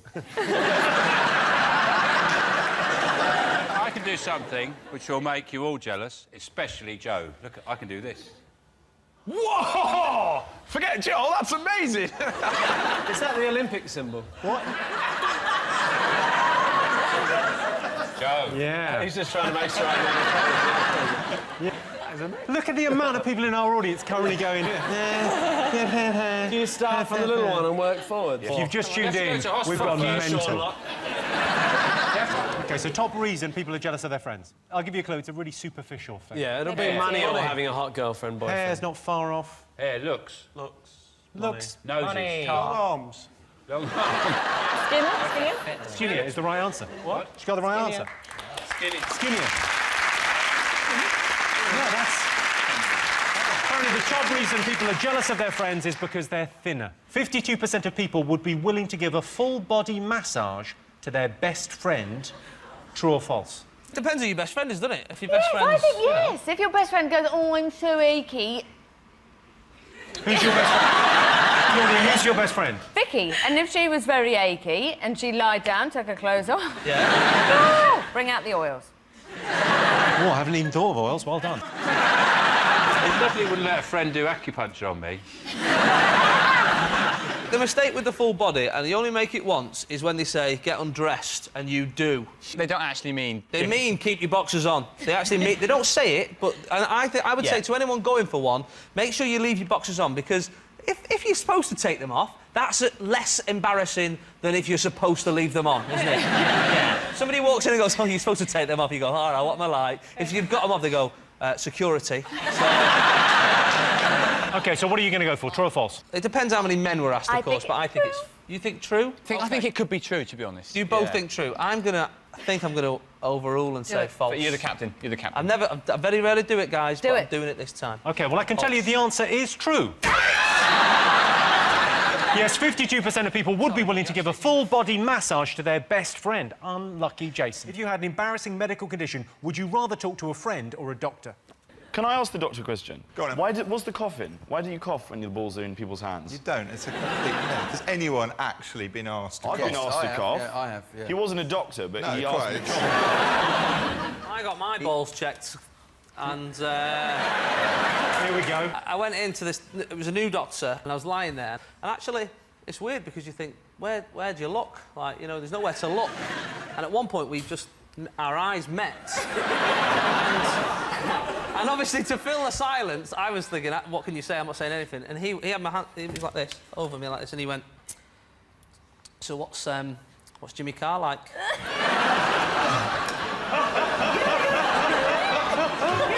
He's nice guy. How do you stop yourself from giggling as well? It's things stuck in funny places that make me giggle. Those are the best. I actually really had a chap come into A&E, very, very sheepish-looking guy, just saying, I've had a bit of an accident, something's gone up. So you have a bit of a forage around. You put your gloves on, you have a bit of a forage around. And I felt a foot. Oh, my God. Oh, my God, who was it? And I was like... It was a little hard foot, and you kind of pull, and you go, oh, OK, take him to theatre. You did it on stage. Examination under anaesthetic. Dilate him up, hand up, you know. And it was Action Man. Fully clothed Action Man. Was he in his scuba kit? Some poor soul is probably watching this at home going, I can't believe you told the Action Man story.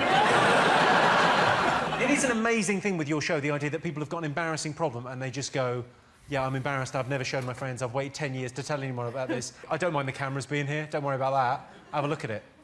Look how much time you spent talking about revolting things. Is it a surprise?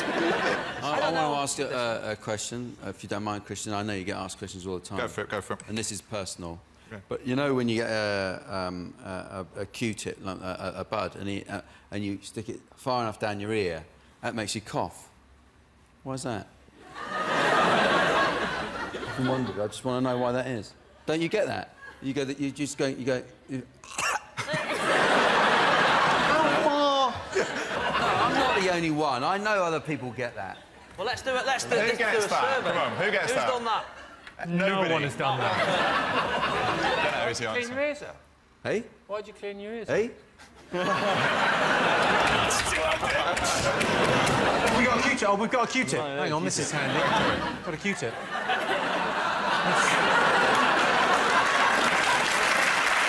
Gone well. All right, you watch this.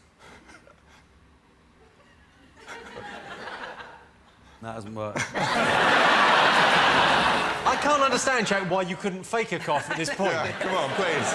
Because I can, even with an imaginary one, I can go, oh, yeah, it's worked. No, it hasn't worked. I'm nervous. I'm a nervous performer. OK, so who would you rather tell? Would you rather tell a doctor or would you rather tell a friend if you've got an embarrassing thing? What do you think? I don't know. I think it's that you get to a level with a friend where you can show them your balls, but before that threshold, it is unacceptable. You have different kinds of friends from me, I can tell you that. There's a difference between men and women. I reckon women are much more intimate with each other, what they talk about, than blokes, generally. Would you tell your friends, your girlfriends, if you had a problem? I mean, girls do kind of, like, strip naked in front of each other. That's not a problem, but it's just more... I can't hear you, 'cause in my head he's going waka waka wow wow. OK, let's have guesses. Who would you rather tell, a friend or a doctor? I think doctor. I'd rather tell a stranger. At a bus stop. Just sidle up to them and go, I've got a weird cock. What are you going to go for, Sean Steen? Stranger. Doctor. No, doctor. Doctor. I've got to go for doctor. OK, so you've both gone doctor. I can tell you 59% of our studio audience would rather talk to a doctor. Best way to impress your friends? What do you think? Is it racing to the pub? No, it hasn't been racing anywhere since we were 7 years of age. Because you could have a nasty accident, couldn't you, Jimmy? Yes, you could. I don't know if you remember, but that happened to me.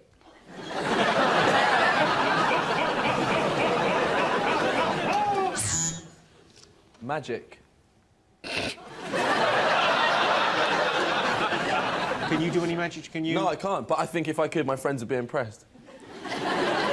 I don't really get magic, because you know they're going to do it, so it just pisses you off, doesn't it? I bet I can get that ball underneath that cup. You go, I bet you can. So just do it and then shut up. The way I like to impress my friends is this. No, because I've got trousers, and the fly opens up that way. It opens up from the bottom. Can you not do that ever again? Yeah, because most flies open down, mine open up. Yeah. So, because I've got an Australian tailor. I think it's be yourself. God, no. Have you met you? Titty waggles.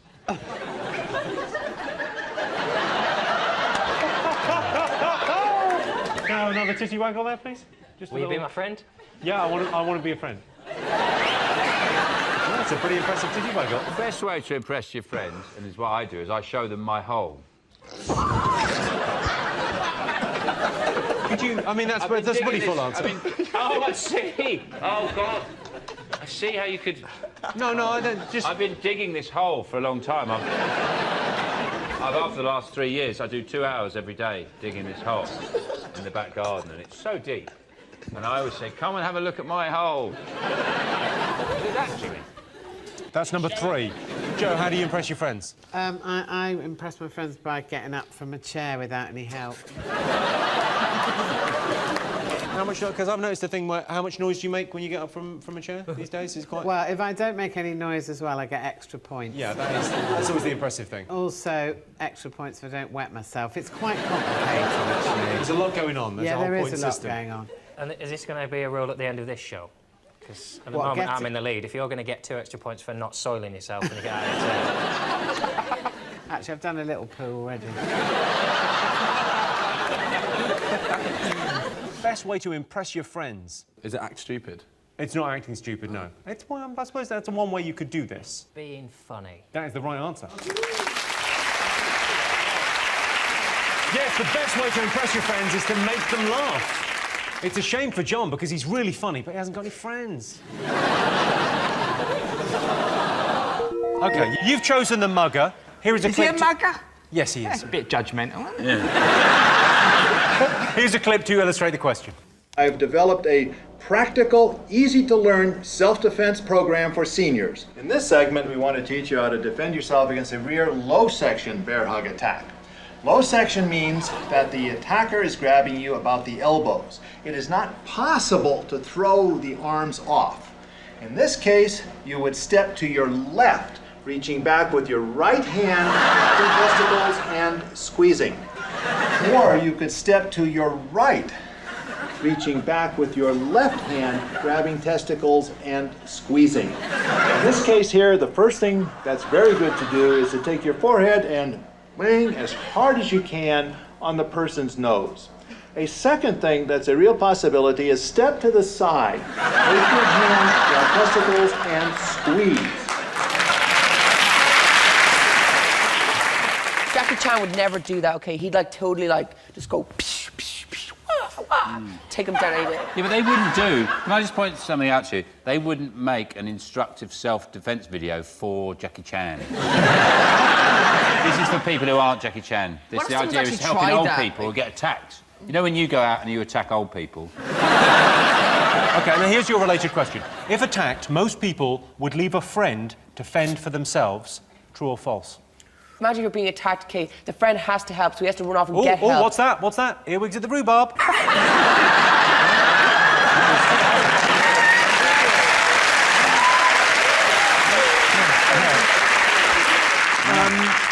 It's all to do, I suppose, with a friend, isn't it? Because we've all got friends who are complete arseholes. You always keep one in your life, don't you? And you hope that one day they'll shape up and you go out with them and they're still an arsehole. And they get you in trouble. That one, I'd probably go, I'll see you in a couple of years' time. It's worth remembering, if you don't have one of those friends, it's you.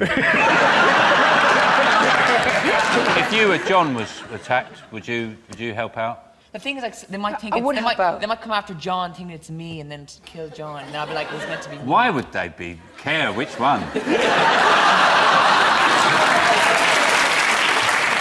I would totally help out. I wouldn't run off and be like, I'd totally take down the person and they'd be gone. I'd be like, go away, and they'd go away. I'd like call secret. This is like... Go away!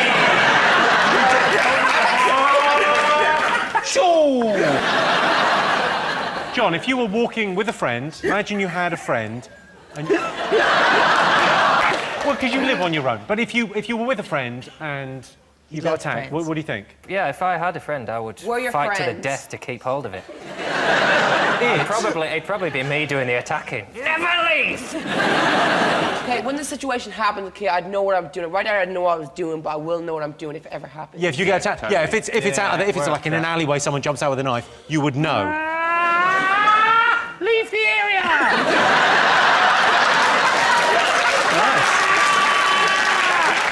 Not welcome! Would you defend someone, Charlie, if you were... I might try. I might stick around and try and spark up a conversation with them, take their mind off it. But I'm not putting myself in physical harm for another human. Haven't you just got married?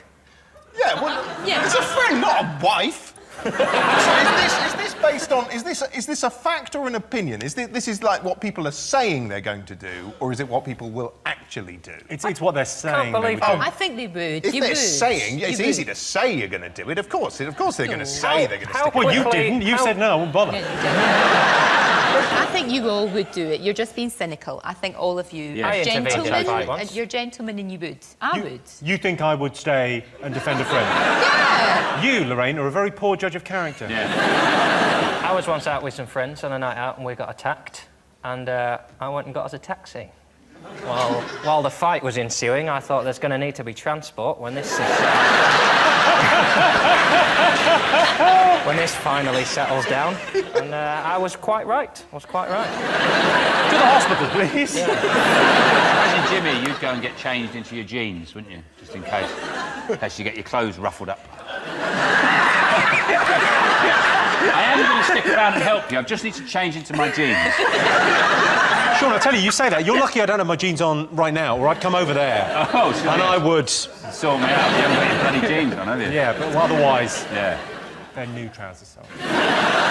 You could rip your top like Superman. Are you asking to see Lorraine's boobies? I didn't know if you were looking at me. Can you rip your top? Lorraine's a lady and she wouldn't do that. Yeah, that's not nice, Kay. Lorraine's totally cool. Well, they're also very bad judges of character.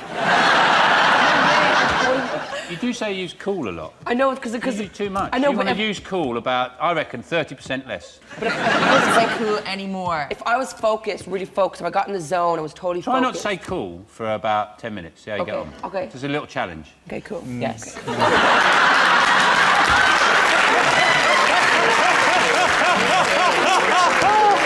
Genuinely didn't mean that. You didn't. OK, so let's get the answer. So, if attacked, most people would leave a friend to fend for themselves. Are you saying true or false? False. Yeah, people would be good. True. True? True, because everyone's aware. Yeah, I think it's true. I can tell you, the answer is false. Yeah, only 5% of people would leave their friend to fend for themselves. In situations like that, I just let my fist do the talking. Please let me go. I don't like it. Here is your question. We asked the studio audience, would you rather get a massage from a friend or a stranger? My sister used to do massage, and she said there's a muscle that if on a bloke that that gives them an erection. Wasn't she suspicious on the day of the training that they taught her that? Oh no, she found it out herself. I'm pretty sure it's not just one muscle as well. It's pretty much the entire body when touched by anyone who looks nice. Can you say in a Geordie accent, my sister's a masseuse? Oh, my sister's a masseuse, like that. That's all I needed. All I wanted. The idea of giving me any pleasure is revolting to you. Yeah, I feel like I need to wash my hands. I don't think I'd even want to be massaged by a bloke. I went with my friend of mine, and she opted. There was like a male and a female massage therapist, and he said, I want the bloke. And she said she could feel his... Gentleman area. She said she could feel it on her elbow, and I'm just fascinated by that, because my elbow's got, like, rhino skin on. I don't even know if I could do hot and cold, let alone tell if it was a cock or not. All right, come on. Oh, no, I'm sorry. I thought we were going to add a bonus round to 8 out of 10 cats. And now cock or not. John, do you like a massage? I don't like a handshake, Jimmy. I'm uncomfortable with that much physical contact. The idea of stripping naked and having someone touch the backs of my legs and my arse and my neck. They don't do your arse. I know. That's why they don't get tipped. No, I don't enjoy being touched and massaged. I've never had. And it's the idea of a friend or a stranger, it's obviously a stranger. I don't know what social groups these people move in, but you're watching the football and, oh, that was an amazing goal, that one. I'm just a bit tight there. Just tease it out. Oh, yes, you are a legend. So, Alex, would you rather get a stranger to massage you or a friend? Get off, a stranger. Definitely a stranger. Yeah, because they do your bum. So many... Do they do your bum? Only in Greece. Only in Greece? Oh, OK. Yeah. I've not been there. And Greece or just like this. I mean, he wasn't shy, and it wasn't pleasant. Have I said He too tells much? his story very differently. Yeah, he tells the story very differently. I meet the lady from the wine shop. She very nice. We've got some massaging tools here. Do you want to have a crack at those? Yeah, that was for catching spiders. Is that not for catching We got there. Do you want to have a go at these? Huh? Ready? Okay, Sarah, you do John. Oh, hang on, this is good. It's not remotely pleasurable. It's Okay, You look really relaxed, though. That's John, good. hands on the desk. Hands on the desk. Yeah. Okay.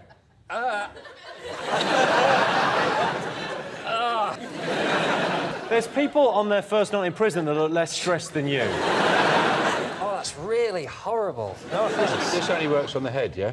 Well, no, I've got other devices. I've got this for you. You want to have a crack at that? Ooh, what is There you that? go. So you press the button on the top. Is it clean? Yeah, we gave it a rinse. I could do that, actually. I've got a bit of a problem with my shoulder. Have you got any more of them knocking about? Got that. That is a face roller. Yeah, so you're meant to roll that on your face. I'm going to do something to my face, because I've got enough bad things going for me. Yeah, really Do it on mine, I don't Go on. mind. Oh. Oh. Have a go on this. Have a little picture tonight. Well, I'll do you. You Go on did then. me. I'm very aware I'm gripping it in the same way I do when I'm painting my hallway. Right, here we It's go. going to need a couple of coats. Oh, it's quite nice. It is quite nice. Give us a go. What? It's nice everywhere. This is meant to be this is a hand massager. So if you put that on. Do you want to give Sean a go with that? That's the hand massager, Ready? apparently. Don't stick them in your eyes, Sean. Relax. I'm very happy Lean with forward. All right. Ready?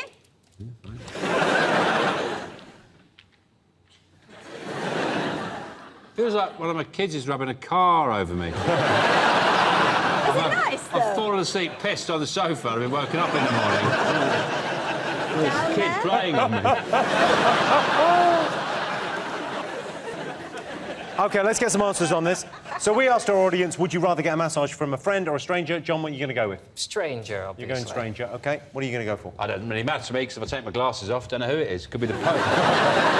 Could be the Pope. So what are you going to go for, Sean? I'd always have a stranger, because I wouldn't want a friend reading what I've got written on my back. What? Have you got a tramp stamp? No, I've just got a load of lyrics on my back. And I wouldn't want a friend seeing those. What lyrics have you got? It's just a song. I just got the lyrics to a song. Which song? People get songs. Means something to you, yeah. Which song is it, though? I've got girls just want to have fun lyrics. Stranger, OK.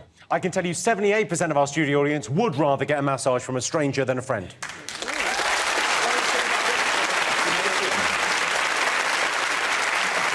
Most people would rather spend time with their pets than their friends. What do you think? Totally true.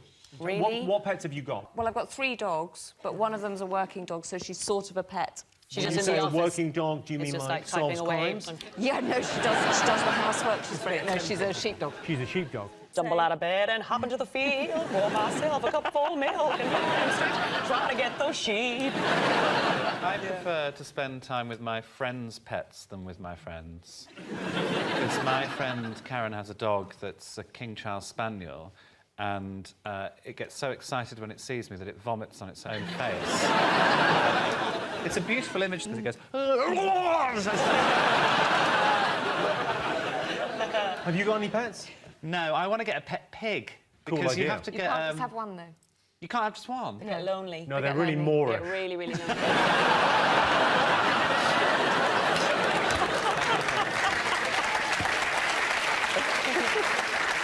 What I love about it is you have to walk them like a dog, and I just want to be that guy who's wandering around Birmingham with a pig on a lead. You're already that guy. What other pets do you have? You've got 3 dogs. 2 pigs. You've got 2 pigs! Are they for eating, or are they just for No, having them these for ones sex? are not. They're not for eating? They were for breeding. So you're breeding them to eat? Breeding them to... Yes. Is that OK? I mean, it's fine. I They're mean, really I don't happy pigs. personally eat pigs for It's where you... obvious reasons, but... Well, it's getting your beard. Yeah. Pretty much. Have you got any pets, Rick? Yeah, I've got a cat. and I much prefer spending time with my cat than my friends. A cat feels like it's got you rather than you having it, though. But I quite like that. I've got to work for its affection. Like, I need it more than it needs me. Sounds like an abusive relationship. I'm a sucker for that stuff. yeah. You like, it calls you a piece of shit now and again. What's your cat called? Tippy. Why Tippy? After Tippi Hedren, the actress. Mine's called Alan. Oh, yeah. Have you got any pets? Yeah, I've got a cat. What's it called? Tootsie. Tippy, Tootsie Sounds and like Alan. strippers. Well, it depends what you're doing with your pet, doesn't it? Because like, It's none of your business, Rob. Well, I mean, it depends what you do with your cat. I do love my cat, but my cat would be shit on a stag do. Do you know what I mean? So it depends what you want to do, doesn't But a cat might be dynamite. Have you ever put a cucumber behind your cat? Well, I will just show you something that is remarkable.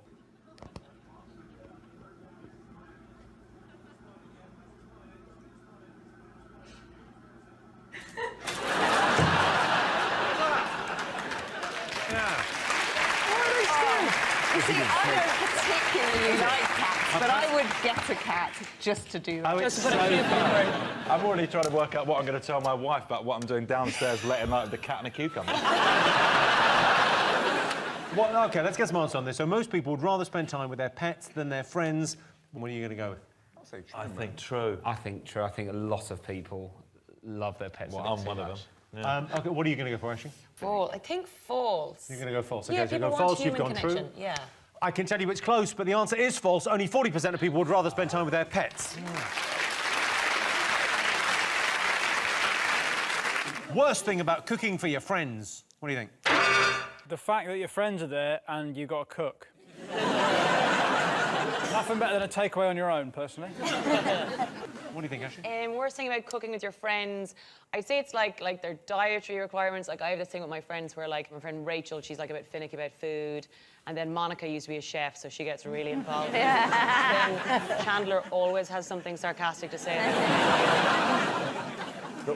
The worst is when you chop up a chilli then go for a piss.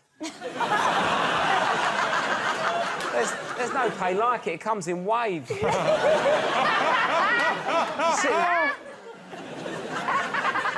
Terry, what about you? What's the worst thing about cooking for your friends? Having to wear a bra while I eat. You're at home. Yeah, I'm with you. Yeah. Have you got a term for... In our house, it's free boobing. I had 3 there for some reason. I don't know. I was so relaxed, the middle one dropped. Finn, and that's the worst thing about cooking for your friends. Gluten intolerance. If the cure for your disease is an aisle in Waitrose, it is not a disease.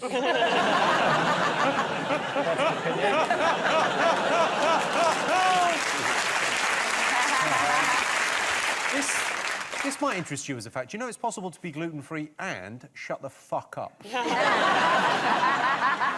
Do you cook for people, Toph? Do you ever cook? Yeah, I do. I'm not the best cook, so I think what I don't enjoy is the lying that I have to do, because I deliver in the food and then decant it into the bowl. And decanting, you're so great. When you decant it, do you mess it up a bit to go, ooh, Yeah. a bit of a mistake? Oh, yeah, you can't look too perfect. Yeah. But it also just makes you not enjoy the evening, so I just feel like a big fat liar. We've had to do middle-class dinner parties because of my wife. And is the worst part sort of sitting there and resisting the urge to rip out everyone's throat and scream, "What have I become?" It's like a Ken Loach film. I mean, my friends are animals. Sometimes I just lob a lump of meat in a garden and let them fight over it. Go on, let's get some answers on this.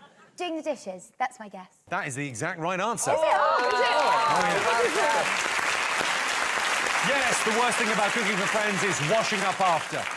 Who would you choose to make your best man speech? Spider-Man, not for the speech, for the entrance. Wouldn't want Jesus as your best man, because the stag night would be shit, wouldn't it? How's he going to go on with a ring?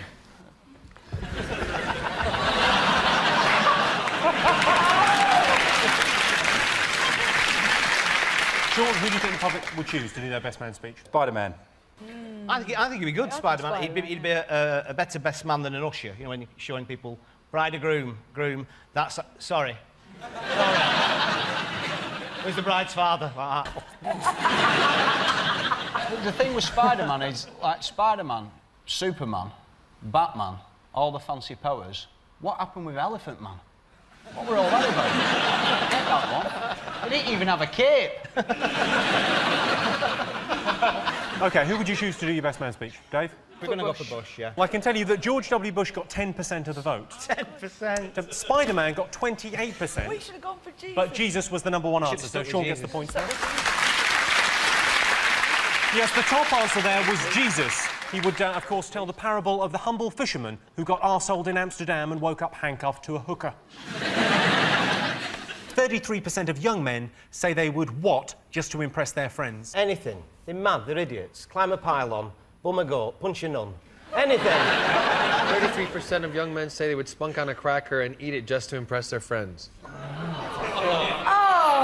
On a cracker? Oh. No, but that's a big thing in the States with college. In college. Digestive, of course. Maybe a hot Fig roll. That's isn't it? I don't like fig rolls. I'm allergic. I'm not allergic to them, but I won't eat them. Why? Do you not when agree I was with a them? little kid, I went to a party and there was a game of pin the tail on. This is true. Pin the tail on the donkey, and I cheated. I went like that, and I pinned it straight on first go. Obviously, I thought I got away with it, and the prize was some fig rolls. And not only did I cheat, I was greedy as well, and I ran off and I ate all the fig rolls in one go. Then I was sick. And strangely, the thing I didn't learn from that was don't cheat. I learned don't like fig rolls. 33% of young men say they would what just to impress their friends? Would have a willy implant. A willy implant? You make it longer. I watched a programme on it the other day. Willy extension. Ah, see. I'm thinking of having a conservatory put on the end of mine. For the summer months. It's the devil to get the planning permission, isn't it? With something that size, Chris, it is difficult, yes. Vic, what do you think young men do to impress their friends? Well, it's obvious. Spend a week in a coal bunker. Did it calculate pi? 7,000 points. It's not... No, it's not pi, but it's to do with eating something. No, when I said calculate pi, I meant the mathematical equation, not pi. Yeah, but words can mean two things at the same time. Eat a really hot curry. Exactly the right Yay! answer. Yes. Yes, 33% of young men say they would eat an unbearably hot curry just to impress their friends. Yes, I'll have a number 68 with a number 33 followed by an extremely painful number 2. What men look for in a male friend? I think it changes, doesn't it? When you're younger, it's different things. Like Dave Osborne, I used to like hanging around with him because he had his dad built him a tree house, you know, sexy mum. Now, tree house, not really interested, and she's about 65, so... I go around this so much. I really need... Sorry about that, Dave, but it's true. I think men look for ugliness, so when women meet them with their friends, they'll think, he's not as bad as all that, he's got this really ugly friend. Janet is right, I know that for a fact, and if you don't believe me, ask my best mate Jimmy, he'll back me up on that one. That's obviously what men look for in a friend. What? A bit of banter? Yeah, bit of banter. You are along the right line. Good sense of humour. Correct. Oh.